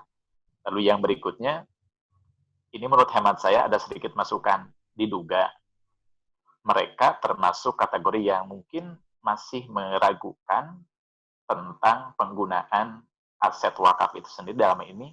Nadirnya mungkin belum bisa dipastikan. Dan itu menjadi pelajaran besar, apalagi faktanya sangat banyak, kata pengarsa profesor, aset wakaf yang kurang produktif. Sehingga yang lebih tepat itu memang betul, bukan kepada tokoh, bukan karena harismatiknya seseorang lalu diamanati aset wakaf, tetapi akan sangat bagus, sehingga menjadi sebuah kekuatan kolektif, yaitu dititipkan kepada lembaga berbadan hukum, misal kepada MUI atau lembaga pendidikan, mungkin juga lembaga sosial ekonomi syariah dan lain sebagainya. Atur nuhun sareng hapunten, tetapi yang paling utama saya bersyukur ikut bergabung dengan narasumber khusus ahli di bidang perwakafan. Wassalamualaikum warahmatullahi wabarakatuh. Waalaikumsalam warahmatullahi wabarakatuh. Makasih Pak Badrudin ya. Nah, yang pertama saya nggak bisa jawab secara exactly ya berapa banyak kasus yang semacam itu. 10 provinsi saya riset itu rata-rata ada kasus seperti itu. Nah, berarti yang bisa saya jawab yang saya lakukan riset ya. 10 provinsi saya keliling itu riset ya, ada kasus seperti itu. Yang kedua, terkait dengan persoalan pertanyaannya, harusnya ketika ada akta ikrar wakaf, jangan lupa diteruskan kepada PPAIW, pejabat pembuat akta ikrar wakaf. Karena kalau akta ikrar wakaf saja, sama aja kita menikahnya nggak di Kementerian Agama. Ya nggak punya kita kartu nikahnya. Nah kan begitu Pak ya, cuma lisanul aja kita sampaikan. Makanya habis akta ikrar wakaf itu ada PPAIW, pejabat pembuat akta ikrar wakaf. Nah itu sebenarnya di KUA pegang peranan penting, khusus yang wakaf tanah tadi. Ya, jadi secara esensial kategori apa dia? Kalau sudah tercatat, mohon maaf nggak bisa. Tapi saya katakan kenapa masih terjadi? Satu, si wakif tidak paham. Yang kedua, si nazirnya juga nggak paham. Jadi si wakif nggak paham, gimana nggak pahamnya? Ketika dia sudah serahkan harta wakafnya, maka kepemilikannya itu lepas. Kalau wakafnya sifatnya selamanya. Ya jangan berpikir lagi saya akan mengambil nanti. Nah seperti yang tadi saya katakan, cash wakaf link sukuk, dia sifatnya adalah jangka waktu misalnya 5 tahun. 5 tahun lagi uangnya kembali. Yang dia dapatkan manfaatnya. Dia sudah membantu orang lain. Nah, jadi dimensinya di situ. Ketika belum masuk ke dalam konsep yang namanya PPAIW tadi, ya tentu landasan hukum positifnya nggak masuk. Jadinya agak sulit dia nanti. Nah, butuh tadi saya katakan kecerdasan daripada si wakif. Nah, kadang seperti itu juga, wakif emosi, nggak mau ngajak ahli waris gitu. Kalau diajak ahli waris nggak setuju, tapi dia mau kebaikan buat dia, betul. Nah, makanya disitulah, makanya harus clear dulu ketika mau mewakafkan, aset wakafnya itu harus clear dulu. Ahli waris sudah oke, dia tanda tangan nanti sebagai saksi. Sehingga nggak akan ada lagi penggugatan. Nah, itu yang terkait dengan pertanyaan yang kedua. Yang ketiga tadi saya kurang jelas apa ya Pak? Dua memang. Betul. Ada seperti masukan dan penguatan terhadap statement Profesor. Oh ya, Bahwa oke. aset wakaf itu sebaiknya tidak diberikan, tidak dititipkan kepada perorangan. Seharismatik bagaimanapun juga seseorang itu. Apun Iya, tentu. betul. Ya, betul. Ya, ya makanya tadi saya kunci statementnya kalau saya pribadi merekomendasi yang sifatnya berikanlah kepada nazir yang sifatnya jangan perorangan. Bukan saya bersuuzon, tidak. Pengalaman menyatakan demikian. Ya, banyak terjadi. Mohon maaf, pernah kasus di Katulampa misalnya, ya. Nazirnya adalah nazir perorangan. Akhirnya apa? Yang terjadi nazirnya meninggal. Nazirnya meninggal, dia lupa menyampaikan, ya kan? Akhirnya si anak merasa apa? Itu adalah aset daripada bapaknya yang meninggal, padahal bapaknya nazir. Nah, ini kan salah satu sisi negatif. Makanya lebih baik kepada apa? Lembaga-lembaga wakaf yang sifatnya yang dimungkinkan di undang-undang tadi yang saya katakan organisasi atau badan hukum. Itu akan lebih optimal nanti. Nah, saya kira begitu penguatannya. Oke, ini ada lagi pertanyaan. Boleh dilanjut di sini? Ya, ya. Berikutnya saya lanjut di sini. Asep nanya lagi bagaimana bisa menumbuhkan masyarakat agar bisa berwakaf.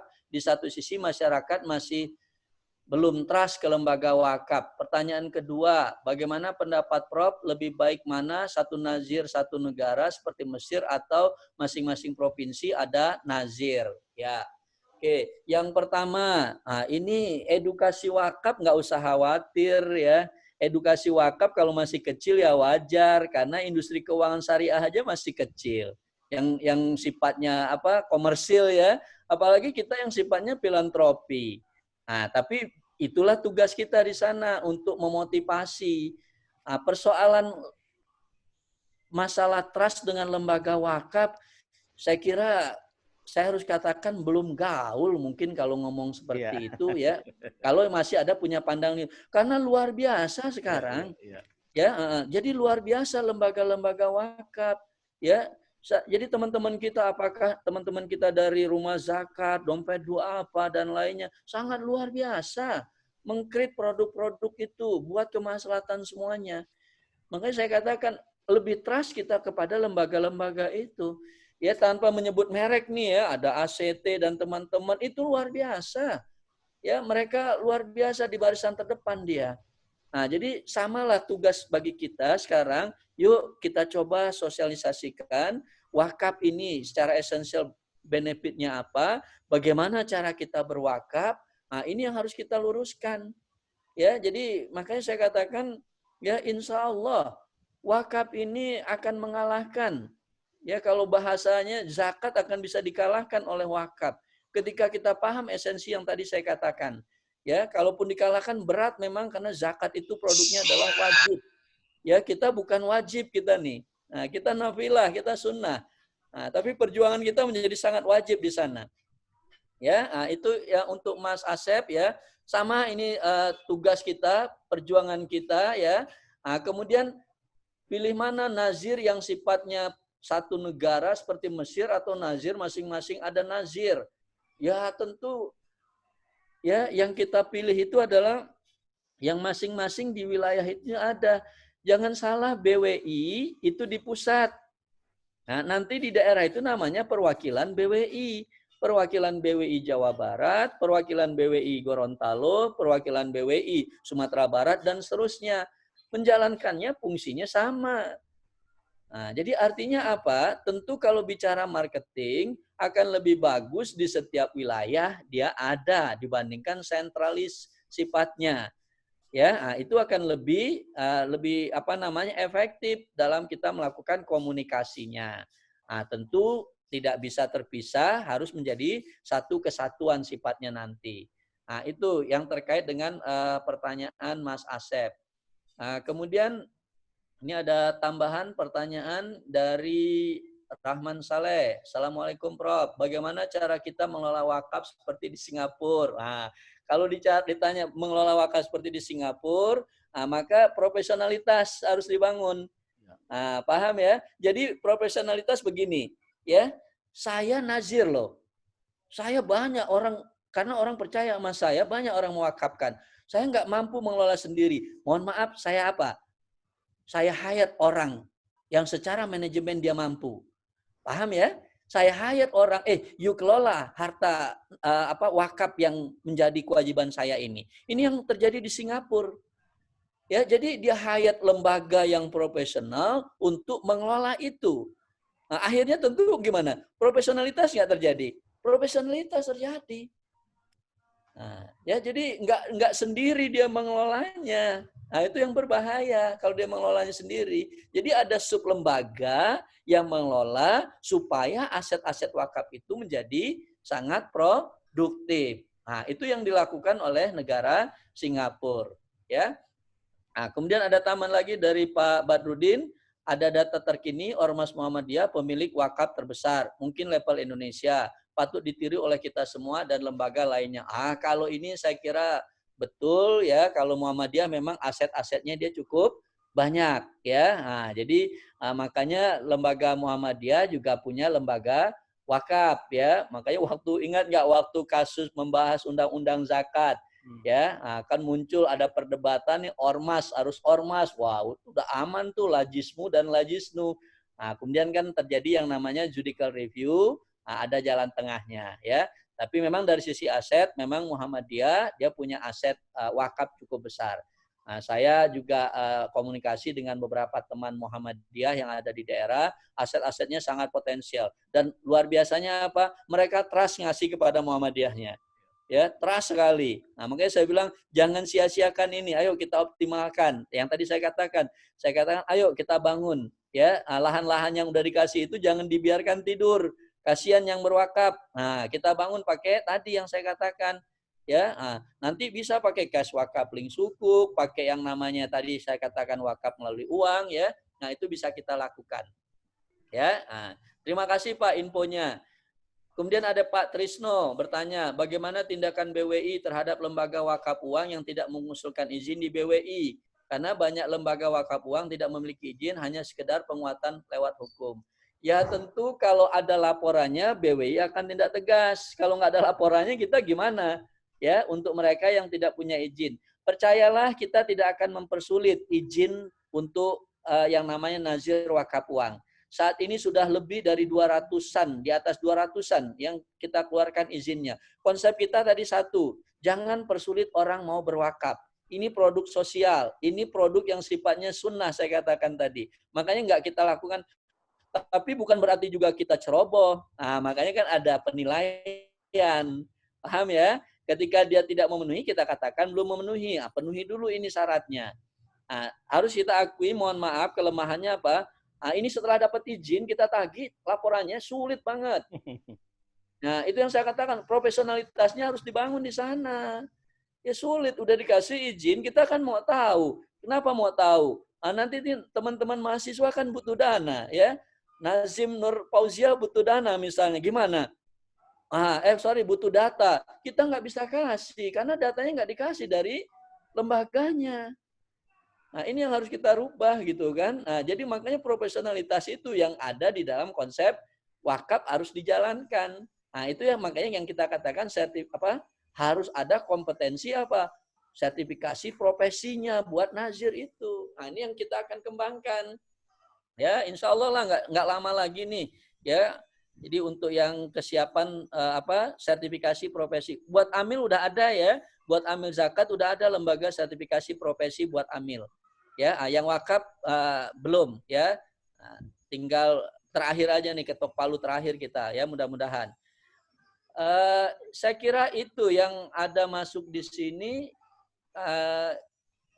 Ya, yang terakhir itu ya dari Mas Trisno. Saya kira begitu Mas Trisno ya. Jadi di info aja kalau itu ya lembaganya apa, maka dia nggak bisa, harus dapat izin dari Badan Wakaf, karena demikian ya yang terkait dengan masalah wakaf uang khususnya. Oke, ada lagi? Silakan, ada lagi yang mau ditanyakan? Pak Cahyo, Ibu Eni, Pak Frizal, Pak Rahman Saleh lagi nih, Prof. Oke, ada lagi Pak Rahman. Adakah pelatihan nazir wakaf dari BWI dan apakah ada meeting para nazir di bawah BWI? Oke, saya jawab. Yang pertama, nazir itu punya kelompok namanya Forum Wakaf Produktif. Nah, disitulah kita bersatu ya antara BWI dengan Forum Wakaf Produktif. Ya, kita ada event-event kayak kemarin ada event di mana yang BI adakan ya, yang ada di GICC. Kita gabung di situ BWI dengan yang namanya Forum Wakaf Produktif ya. Jadi ada forumnya untuk yang namanya wakaf. Kita bekerja sama, bahkan ketika Kementerian Agama butuh namanya masukan untuk perbaikan atau revisi peraturan Menteri Agama, selalu insya Allah dilibatkan di sana ya. Jadi untuk nazir-nazir di bawah BWI ada kita. Kadang-kadang sifatnya adalah bisanya by project ya. Ada yang punya project, dia minta advice pada BWI. Di situ kita juga bisa bertemu. Jadi ada pertemuan antara Forum Wakaf Produktif sendiri dengan BWI ya. Jadi ada ininya lah wahananya, tempat untuk berkumpulnya. Oke. Yang lain silakan. Silakan, ada yang lain? Pak Jinana. Pak Jinana silakan. Ada yang mau ditanyakan?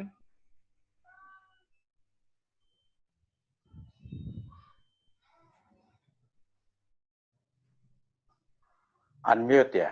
Assalamualaikum Prof. Ya, waalaikumsalam warahmatullahi Ya, wabarakatuh. mohon maaf, terima kasih UBM. Mohon maaf saya terlambat hadir, jadi sekaligus juga masih sangat awam mengenai wakaf. Yang ingin saya tanyakan Prof, apakah sekaligus mungkin mohon konfirmasi, apakah memang regulator perwakafan ini Kementerian Agama ya, bukan OJK misalnya gitu, karena berkaitan dengan uang dan harta dan lain sebagainya gitu. Termasuk sertifikasinya juga oleh Kementerian Agama ya, bukan oleh misalnya OJK. Kemudian keterlibatan MUI di dalam perwakafan ini ada tidak? Dan ketiga, investasi terutama wakaf uang tentunya semuanya berdasarkan syariat Islam ya, bukan misalnya di bank konvensional dan sebagainya, tentu tidak boleh ya Prof. Ya. Barangkali itu dulu pertanyaan awam saya. Terima kasih. Terima kasih Pak Haji. Ya, baik Pak. Ya. Prof, beliau baik, terima kasih Pak Nana ya. Mantan direktur reasuransi, Prof. Ya, ya, makanya saya kayaknya pernah ngelihat nih kan. Ya, makasih Pak Nana. Jadi yang terkait dengan kenapa yang namanya wakaf bukan berada di OJK, karena dia ranahnya adalah Islamic Social Finance. Jadi ini keuangan sosial sifatnya. Jadi tidak mengedepankan yang namanya komersial. Nah, jadi makanya dia berada di bawah Kementerian Agama. Di bawah Kementerian Agama itu kita ada namanya Direktorat Zakat dan Wakaf. Nah, jadi dia bersanding dua di situ antara zakat dengan wakaf dalam satu direktorat. Ya, saat ini Pak Fuad Nasar sebagai Direktorat Zakat dan Wakafnya. Nah, jadi itu. Kemudian yang kedua tadi apa? Sorry, saya. Pak Haji, silakan. Pertanyaan yang kedua. Ya, barangkali maaf tadi nggak saya catat juga. Barangkali kira-kira sertifikasi ya. Oh iya, oke ya. Sertifikasinya juga oleh Kementerian Agama. Ya. Kemudian tentu investasinya semua harus ranah syariah ya, bukan dari konvensional. Itu saya kira. Ya, betul. Jadi sertifikasinya memang dia kalau sertifikasi dalam konsep amil ataupun yang namanya nazir, tentu kita koordinasinya kepada BNSP ya Pak ya. Jadi Badan Nasional Sertifikasi Profesi. Karena semua yang terkait dengan profesi kita harusnya ke BNSP. Begitu juga yang nanti yang wakaf dia akan ke BNSP, makanya nanti akan dibutuhkan yang namanya tentu LSP, Lembaga Sertifikasi Profesi ya. Sama ya, kalau di DSN kan udah ada juga lembaga sertifikasi profesinya ya. Jadi kalau yang mau jadi DPS harus ikut sertifikasi dulu. Nah, itu jadi masing-masing sekarang sudah ada seperti itu dan dia tidak kepada Kementerian Agama tapi kepada BNSP, Badan Nasional Sertifikasi Profesi. Ya, Nah, kemudian terkait dengan masalah ini ya, kalau Pak Nana dari asuransi, kita juga sudah ada yang namanya wakaf asuransi ya. Jadi wakaf asuransi kita sudah ada, sudah jalan itu ya, dan beberapa sudah mulai mengembangkan ya, sudah mulai membuka lagi ya. Jadi itu yang terkait dengan domain wakaf itu sendiri.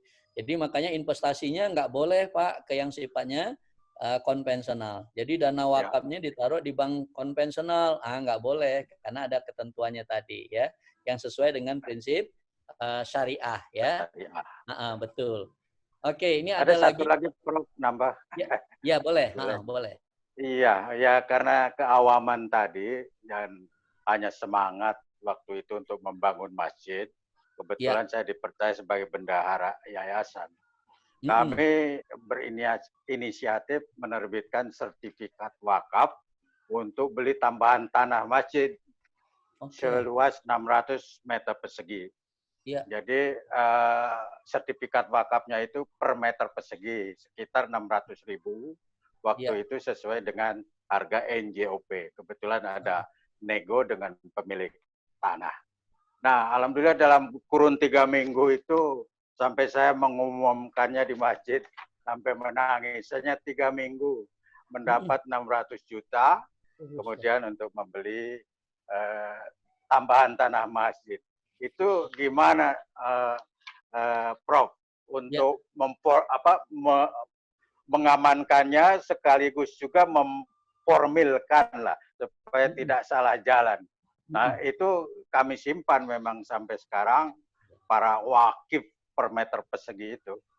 Dan itu dikelola oleh yayasan ya tidak menghasilkan, hanya menjadi tambahan masjid sebagai lahan ibadah.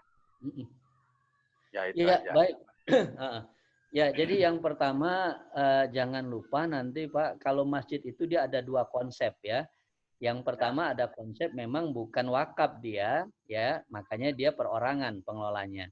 Kalau dia masjidnya itu adalah wakaf, harusnya dikelola oleh yang namanya Dewan Nazir. Mereka menyebutnya Dewan Nazir. Berarti kalau dia Dewan Nazir, itu aset masjid itu adalah aset wakaf. Kemudian kalau Bapak ingin menambah, ya, dan mudah-mudahan Bapak sampaikan ketika menghimpun dana, ayo yang mau berwakaf, kita mau tambah perluasan masjid, maka itu berarti kan adalah aset wakaf.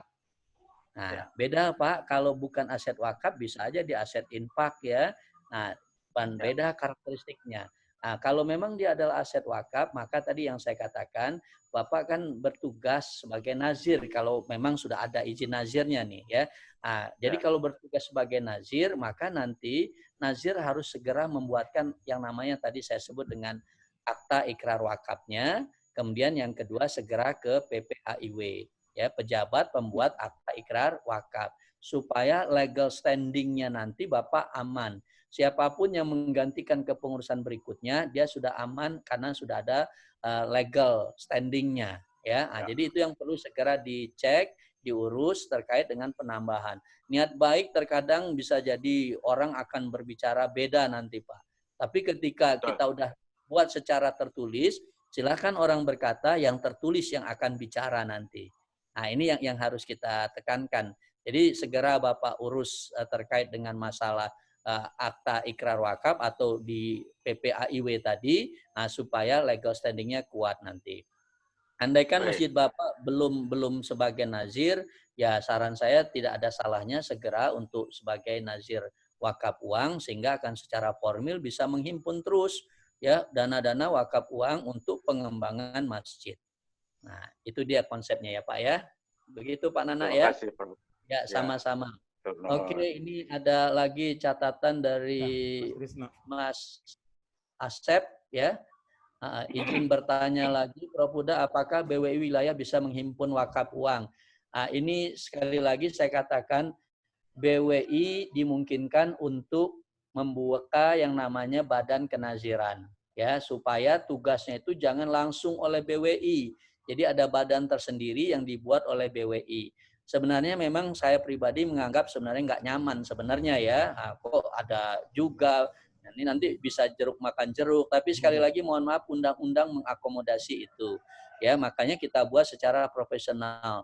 Nah, itu tergantung kepada wilayahnya nanti. Ya, jadi kalau wilayahnya, karena ini rata-rata mohon maaf sekali lagi ya, BWI sekarang ini ya, ini kan masa orde yang lama banget nih ya. Jadi mereka pensiun dari Kemenak lari ke BWI gitu ya. Nah, jadi gimana mindset keproduktifannya itu loh. Ya, Saya ke daerah banyak terjadi demikian gitu. Nah, harusnya udah mulai terbuka. Nah, sekarang udah mulai jalan nih, kita dobrak gitu ya budaya itu. Jadi jangan tempat dia nongkrong setelah pensiun. Mohon maaf ya sekali lagi, karena yang ini berat nggak tugasnya? Berat tugasnya. Bagaimana dia bisa membuat produktif? Dia bagaimana dia bisa membangun mitra bisnis di sana? Nah, mereka yang udah seperti itu kan sulit nanti gitu.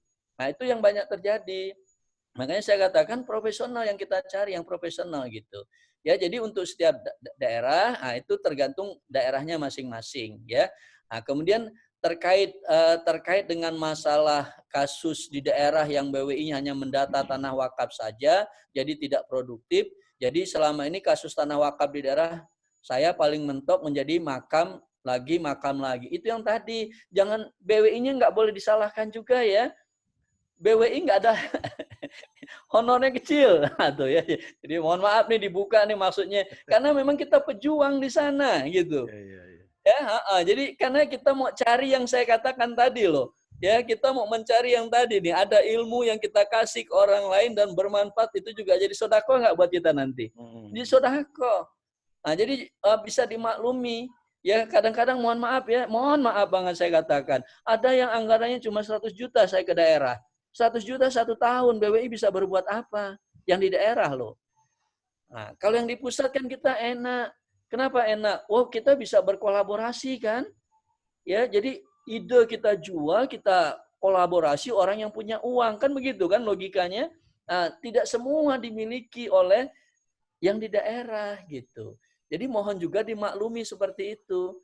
Ya, nah, jadi ini mohon maaf sebenarnya ini bukan bermaksud ini, saya katakan giroh aja kita untuk membangun yang namanya lembaga perwakapan. Ya.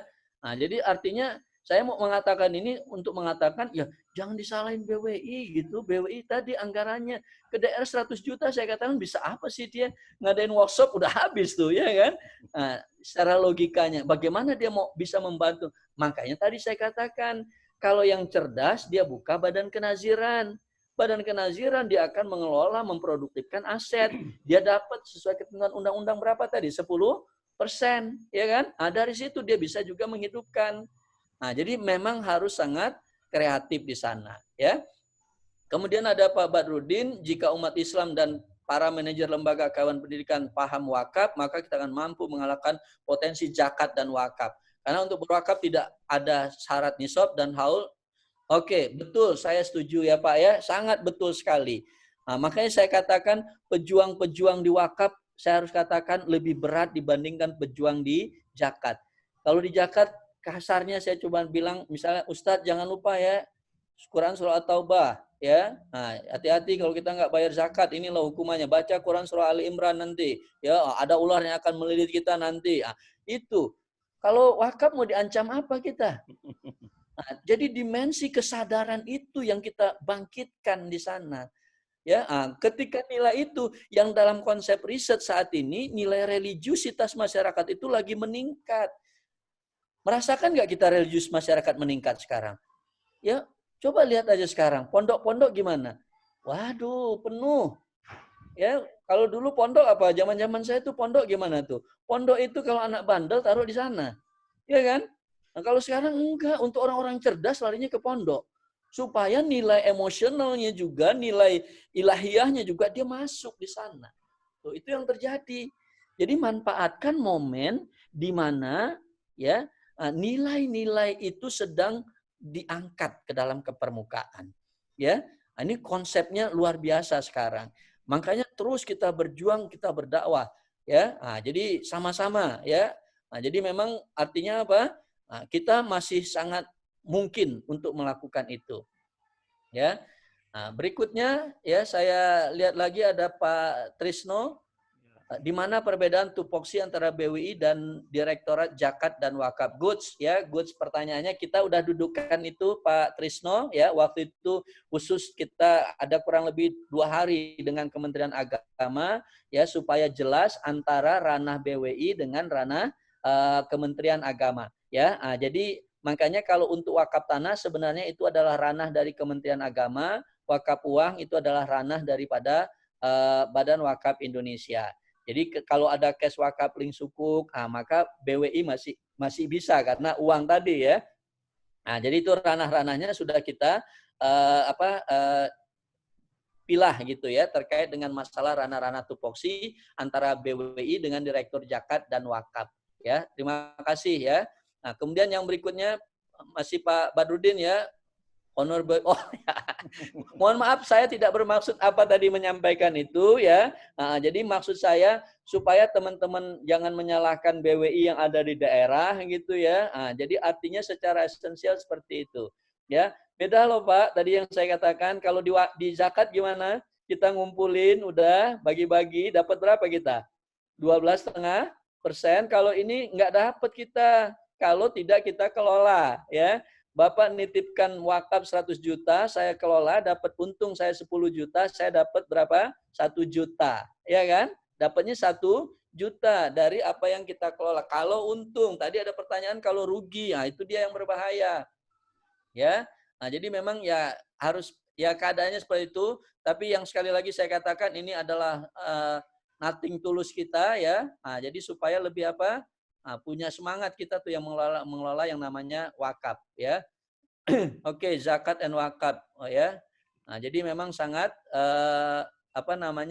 kalau zakat dengan wakaf dengan pajak Pak ya, saat ini di Indonesia itu zakat itu baru sebatas pengurang apa? Penghasilan tidak kena pajak. Jadi kalau kita bayarnya kepada lembaga zakat yang ditetapkan oleh pemerintah. Ya, jadi kalau kita ditetapkan oleh pemerintah, lembaga zakat dengan lembaga zakatnya tadi, kita tinggal tunjukkan kepada Dirjen Pajak bahwasanya apa? Kita sudah membayar zakat lewat lembaga amil zakat, maka akan dapat mengurangi tadi. Tapi rata-rata pada nggak mau ngurus ya. Kenapa? Takut itu kan kelebihan bayar. Nanti pas dicek lagi kekurangan bayarnya lebih banyak lagi kan. Nah, jadi kena dia malah bukan dapat ya. Itu rata-rata banyak yang nggak mau ngurus gitu ya. Nah, itu secara esensial ya.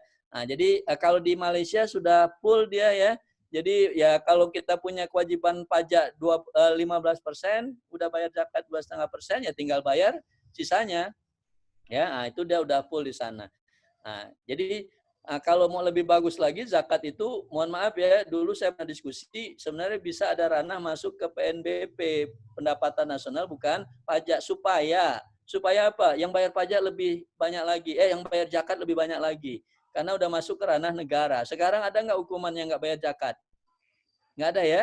Nah, belum ada hukuman yang nggak membayar zakat tuh dari negara, nggak ada ya. Nah, itu secara esensial. Ya, nah, itu secara esensialnya. Silakan kalau masih ada yang lain. Silakan yang lain. Pak Cahyo. Tadi lupa saya Pak Rahman untuk masalah apa pelatihan ya. Tadi terkait dengan masalah pelatihan ya. Jadi sebenarnya yang melakukan itu biasanya join antara BWI ya dengan forum wakaf produktif ya. Beberapa kali kita sudah melakukan itu pelatihan bagi para nazir ya, pelatihan bagi para nazir. Saya katakan nanti ke depan ya insya Allah nggak lama lagi terkait dengan masalah sertifikasi nazir. Jadi nggak bisa orang sebagai nazir tanpa punya sertifikat ya. Jadi itu. Ya, ada lagi, silakan, monggo. Assalamualaikum, Prof. Waalaikumsalam, Pak Cahyo, silakan. Masya Allah, ini luar biasa pencerahannya pagi hari ini. Jadi memang potensinya sangat besar dan ruang untuk tumbuhnya juga masih sangat buka lebar. Hanya saja memang tadi itu, Prof, ya memang ada beberapa katakanlah tantangan ya, termasuk tadi beberapa contoh-contoh real di lapangan begitu. Prof, kalau boleh sedikit info dari sekian lembaga wakaf yang aktif mengelola aset dan segala macam itu, Prof, tanpa menyebut merek, tanda kutip tapi maksudnya hanya untuk keperluan transparansi segala macam, itu BWI membuat semacam rankingnya nggak, Prof? Misalnya katakanlah yang patuh compliant rate-nya dengan aturan yang sudah dibuat oleh BWI itu misalnya tanda kutip nomor 1 misalnya ACT, nomor 2 sekian dan sebagainya, Muhammadiyah misalnya dan sebagainya, Prof. Sekian, Prof. Assalamualaikum. Ya, waalaikumsalam warahmatullahi wabarakatuh. Makasih Pak Cahyo. Ya, kita belum sampai ke arah sana untuk di BWI, di internal BWI. Makanya sekarang kita di web kita udah bisa langsung sebenarnya untuk mendaftar yang namanya sebagai nazir wakaf uang, bisa secara online. Nah, kemudian juga nanti ada ketetapan-ketetapan yang harus dilakukan ya kalau dia ingin menjadi nazir wakaf uang. Nah, terkait dengan rating memang kita belum ada ya. Saya sangat setuju. Nah, sebenarnya saya mengajukan riset itu ya. Jadi saya ngajukan riset begini Pak Cahyo, tapi belum terrealisasi nih ya. Nah, nanti kalau mau dilaksanakan monggo silakan. Ya, jadi harus ada lembaga akreditasi yang pertama ya. Jadi lembaga akreditasi supaya yang Pak Cahyo inginkan tadi itu bisa terrealisir. Jadi akreditasi maksudnya apa? Oh, misalnya ACT akreditasinya A loh. Apa konsekuensinya kalau dia A? Oh, dia boleh untuk melakukan aktivitasnya di level apa? Di level yang baik nasional ataupun internasional. Ya. Nah, itu yang saya siapkan draftnya gitu. Yang kedua nanti ada akreditasi B. Kalau akreditasi B dia levelnya nasional, nggak boleh ke internasional. Ya, nah, jadi nanti setiap lembaga-lembaga tadi akan punya level akreditasi layaknya perguruan tinggi begitu kan. Nah, sehingga tapi dampaknya memang ada sisi negatifnya nanti. Orang akan lari ke yang trust semua nanti.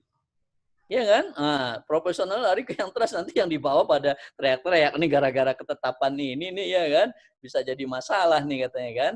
Nah, jadi saya kira saya harus jujur mengatakan itu belum ada kita terkait dengan masalah apa namanya rating, dan menurut saya itu sangat penting ya untuk terkait dengan masalah rating itu. Ya, makanya tadi saya katakan terkadang mohon maaf ya rekan-rekan BWI itu membawa pekerjaan dari BWI ini keluar, maksudnya nyari dananya keluar, dia buat riset, ngajuin ke dana apa namanya pemberi riset ya, baru nanti dari situ dibawa masuk ke dalam. Ya, terkadang seperti itu ya cara kita mensiasatinya seperti itu. Ya, saya kira menjadi sebuah catatan ya, good idea saya kira ya kalau itu bisa direalisasikan. Makasih loh Pak Cahyo. Ya, Pak Cahyo. Masih ada yang lain silakan. Pak Cahyo di BKPM, Prof. BKPM ya? Ya, oh, oke. Okay. Ya. Ya. Ya. Silakan Bu Eni, ya. Pak Afrizal. Bu dosen masih, Bu dosen, Bu Tika. Dosen malu, Bu dosen.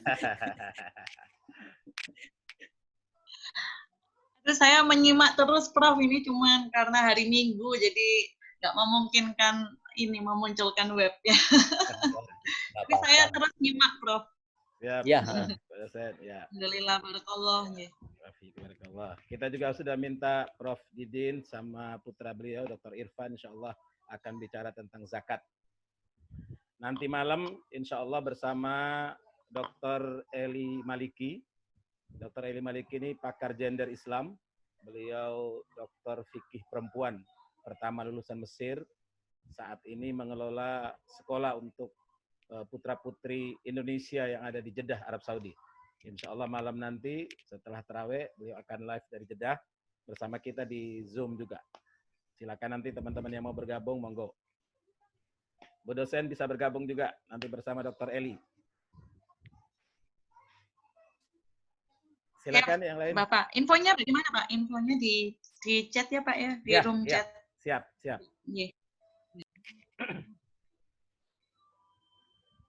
Silakan yang lain.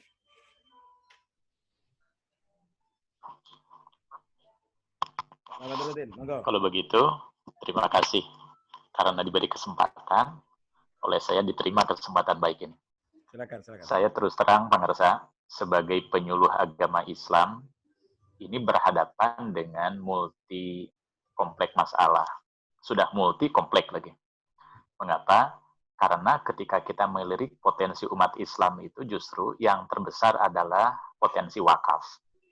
Walaupun demikian, potensi zakat mal umat Islam itu berdasarkan Direktorat Jenderal Penerangan Agama Islam Kementerian Agama Republik Indonesia beberapa tahun yang lalu, potensi zakat mal kita itu tidak kurang dari 251 triliun rupiah per tahun.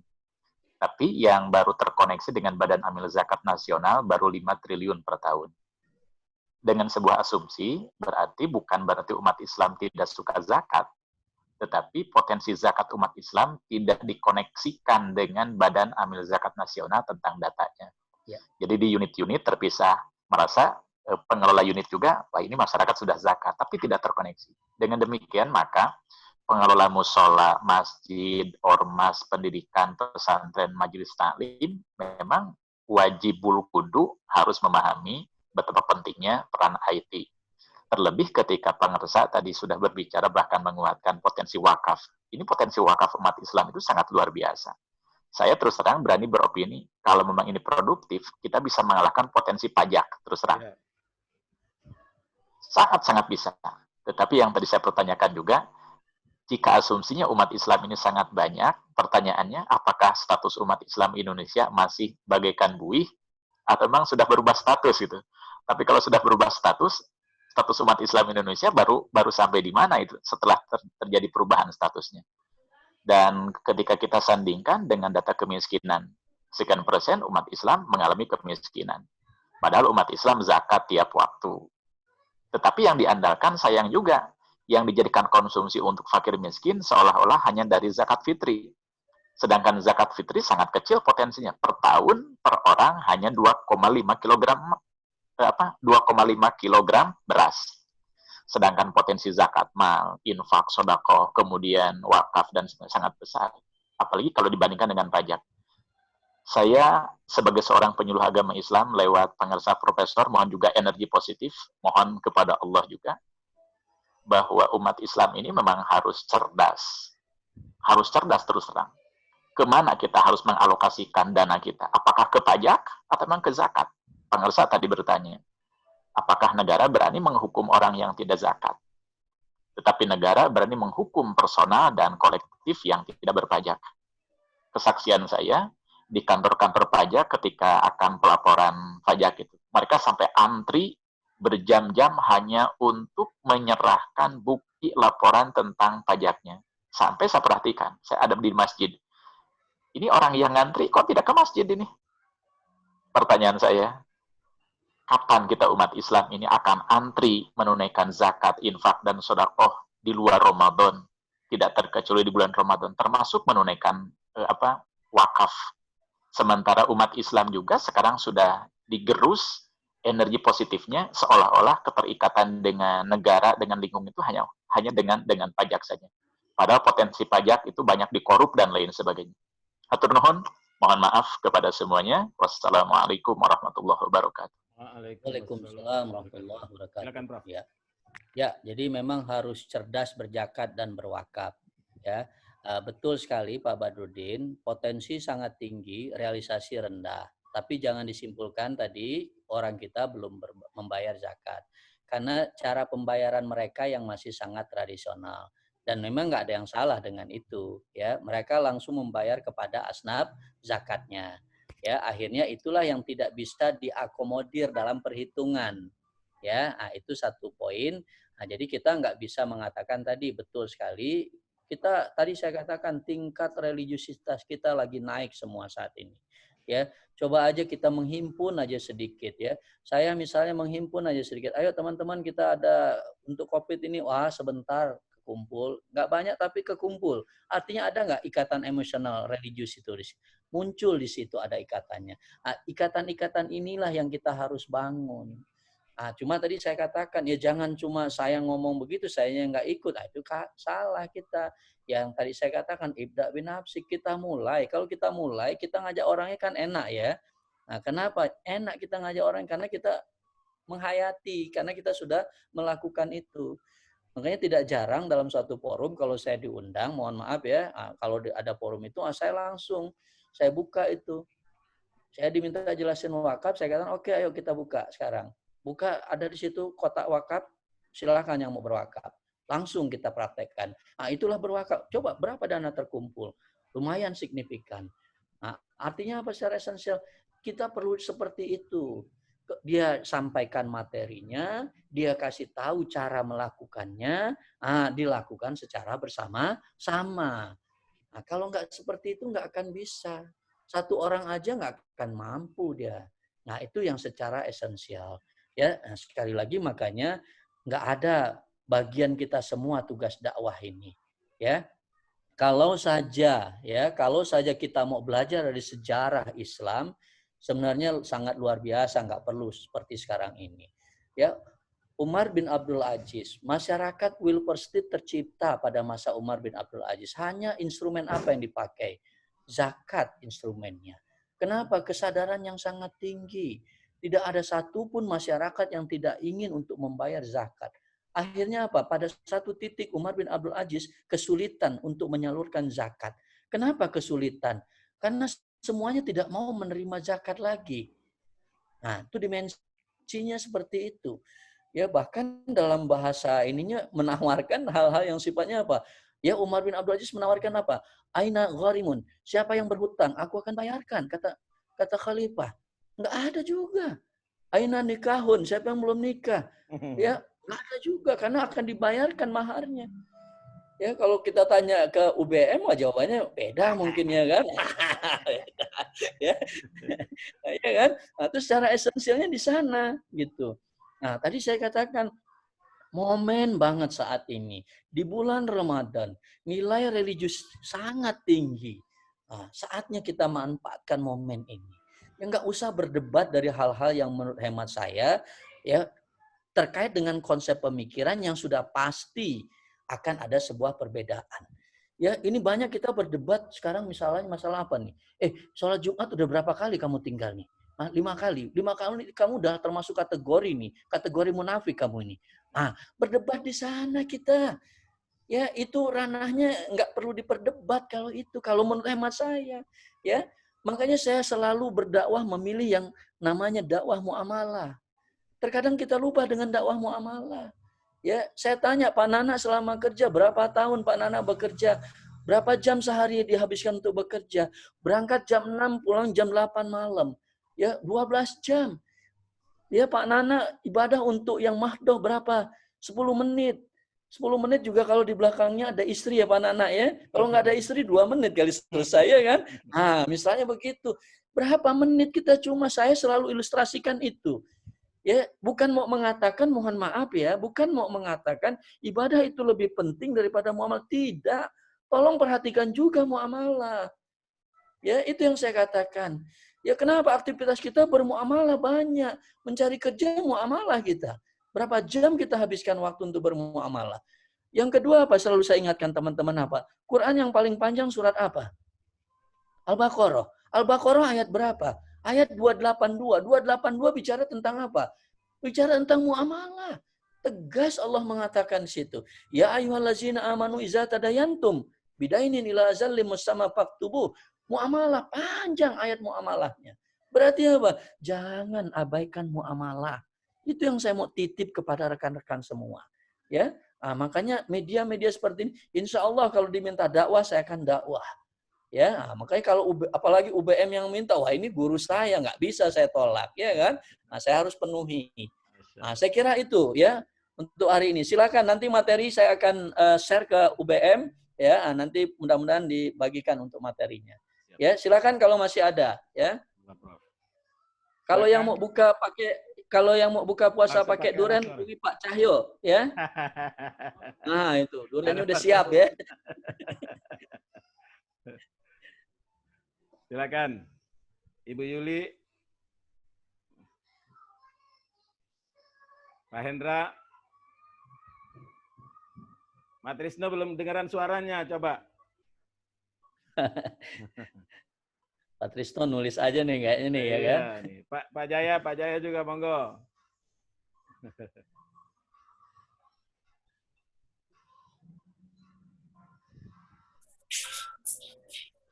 Silakan Mas Putra. Afwan Ustaz, izin live dulu. Makassar udah mau azan. Oh iya. Ya, siap. Makassar udah duhuran dulu. Ya. Syukran, jazakallah khair ilmunya Ustaz. Ya, Afwan. Assalamualaikum. Assalamualaikum warahmatullahi wabarakatuh.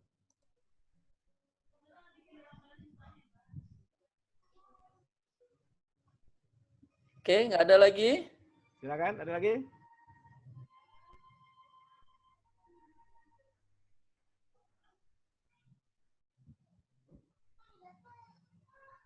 Ada Pak Jaya?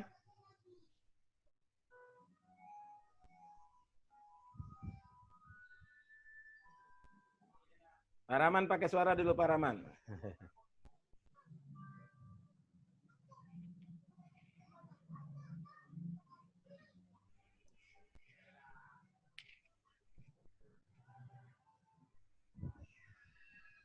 Ya, udah nggak ada Ustadz? Oke. Kalau nggak ada lagi, insya Allah. Oh, silakan Mbak Najim. Iya Prof, terima kasih banyak. Saya Najim dari IAIUM. Ya, Najim. Luli Prof, kemarin saya pernah minta kontaknya untuk mau konsultasi tentang wakaf, tapi nanti dulu. Soalnya sekarang masih belum mulai menulis tesis, tapi baru mau merancang. Jadi nanti kalau saya sudah selesai dengan outline-nya, insya Allah nanti saya hubungin antum kalau boleh, Prof. Ya, insya Allah sangat terbuka ya. Jadi banyak teman-teman dari IUM juga kemarin Mbak Lisa ya. Oh iya, mungkin saya tahu. Mbak Lisa ke kantor Pak Khalifah untuk disertasinya. Insya Allah ya, selalu terbuka. Untuk ilmu kita harus buka. Terima kasih banyak, Prof. Sama-sama, Nazim. Kan? Kalau nggak ada lagi, ini alhamdulillah, jazakumullah khairan kepada Prof. Nur Huda, guru saya. Beliau sudah banyak berkiprah ini, Panglang Buana, dan sudah mencapai tingkatan tertinggi dari simbol keilmuan. Alhamdulillah, turut bergembira karena sebagai orang Sumando juga bergembira karena mamanya sudah datuk juga, sudah prof juga, masya Allah, tabarakallah, alhamdulillah. Jadi sekali lagi terima kasih. Mudah-mudahan di kesempatan lain kita bisa minta beliau kembali untuk bisa berbagi ilmu dengan kita nih. Banyak sekali yang perlu kita korek, kita dalami dari beliau, dan juga partisipasi dari semua teman-teman, dari Pak Badrudin, Ketua Penyuluh Nasional, sahabat saya, teman saya, Ustadz Mariono. Ya, alhamdulillah. Beliau di Batam. Ini anggotanya Pak Abdurrahman Segaf itu. Ustadz Mariono itu anggotanya Pak Abdurrahman Segaf juga. Beliau di Batam. Alhamdulillahirabbil alamin. Alhamdulillah. Kemudian orang tua kita ini Pak Adina Nasudiana, masya Allah semangatnya luar biasa.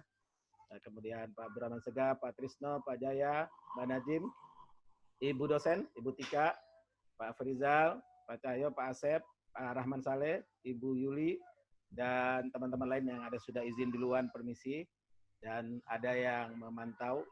Nanti insya Allah kita akan share di YouTube, di UBM Channel, insya Allah. Mudah-mudahan kita bisa ikuti. Ini Pak Trisno ya, Omar. Oke, silakan, siap.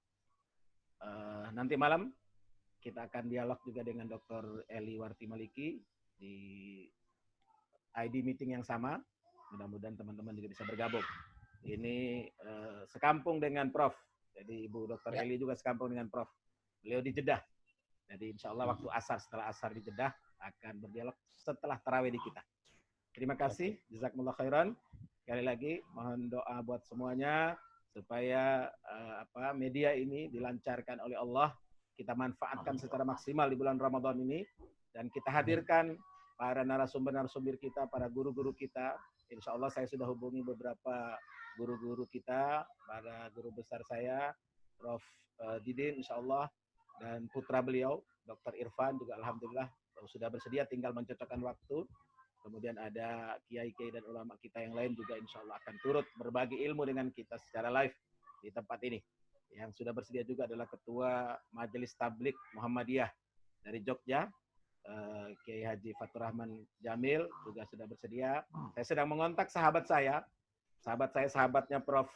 Nurul Huda juga, Dr. Bukhari Muslim, namanya sama. Oh iya. Ya, Dr. Bukhari Muslim. Orang sering salah, Prof. Kami kemarin tabrakan di Wapres. Jadi ketua masjidnya menelpon saya, sekretaris masjidnya menelpon beliau. Dua-duanya datang. Dua-duanya datang. Karena nama sama, cuman memang beda. Satu yang terangan, kita agak gelapan, Prof.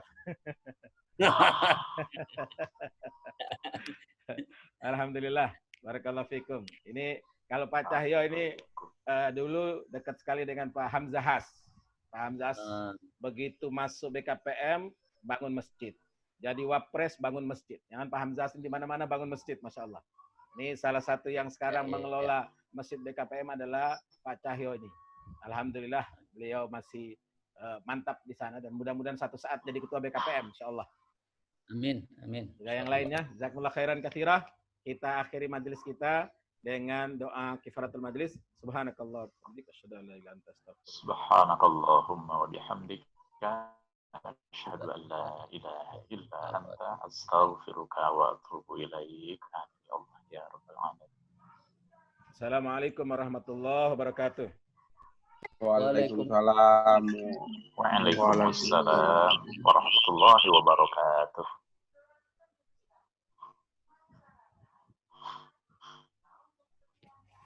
Badrodin. Ya. Monggo bagi WA-nya. WA saya di 0811 848 Diulang. 0811 848 ya 212. 0811 848 212. Ya.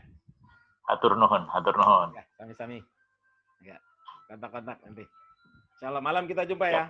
Insyaallah selesai tarawih. Terima kasih. Ya. Assalamualaikum. Waalaikumsalam warahmatullahi wabarakatuh.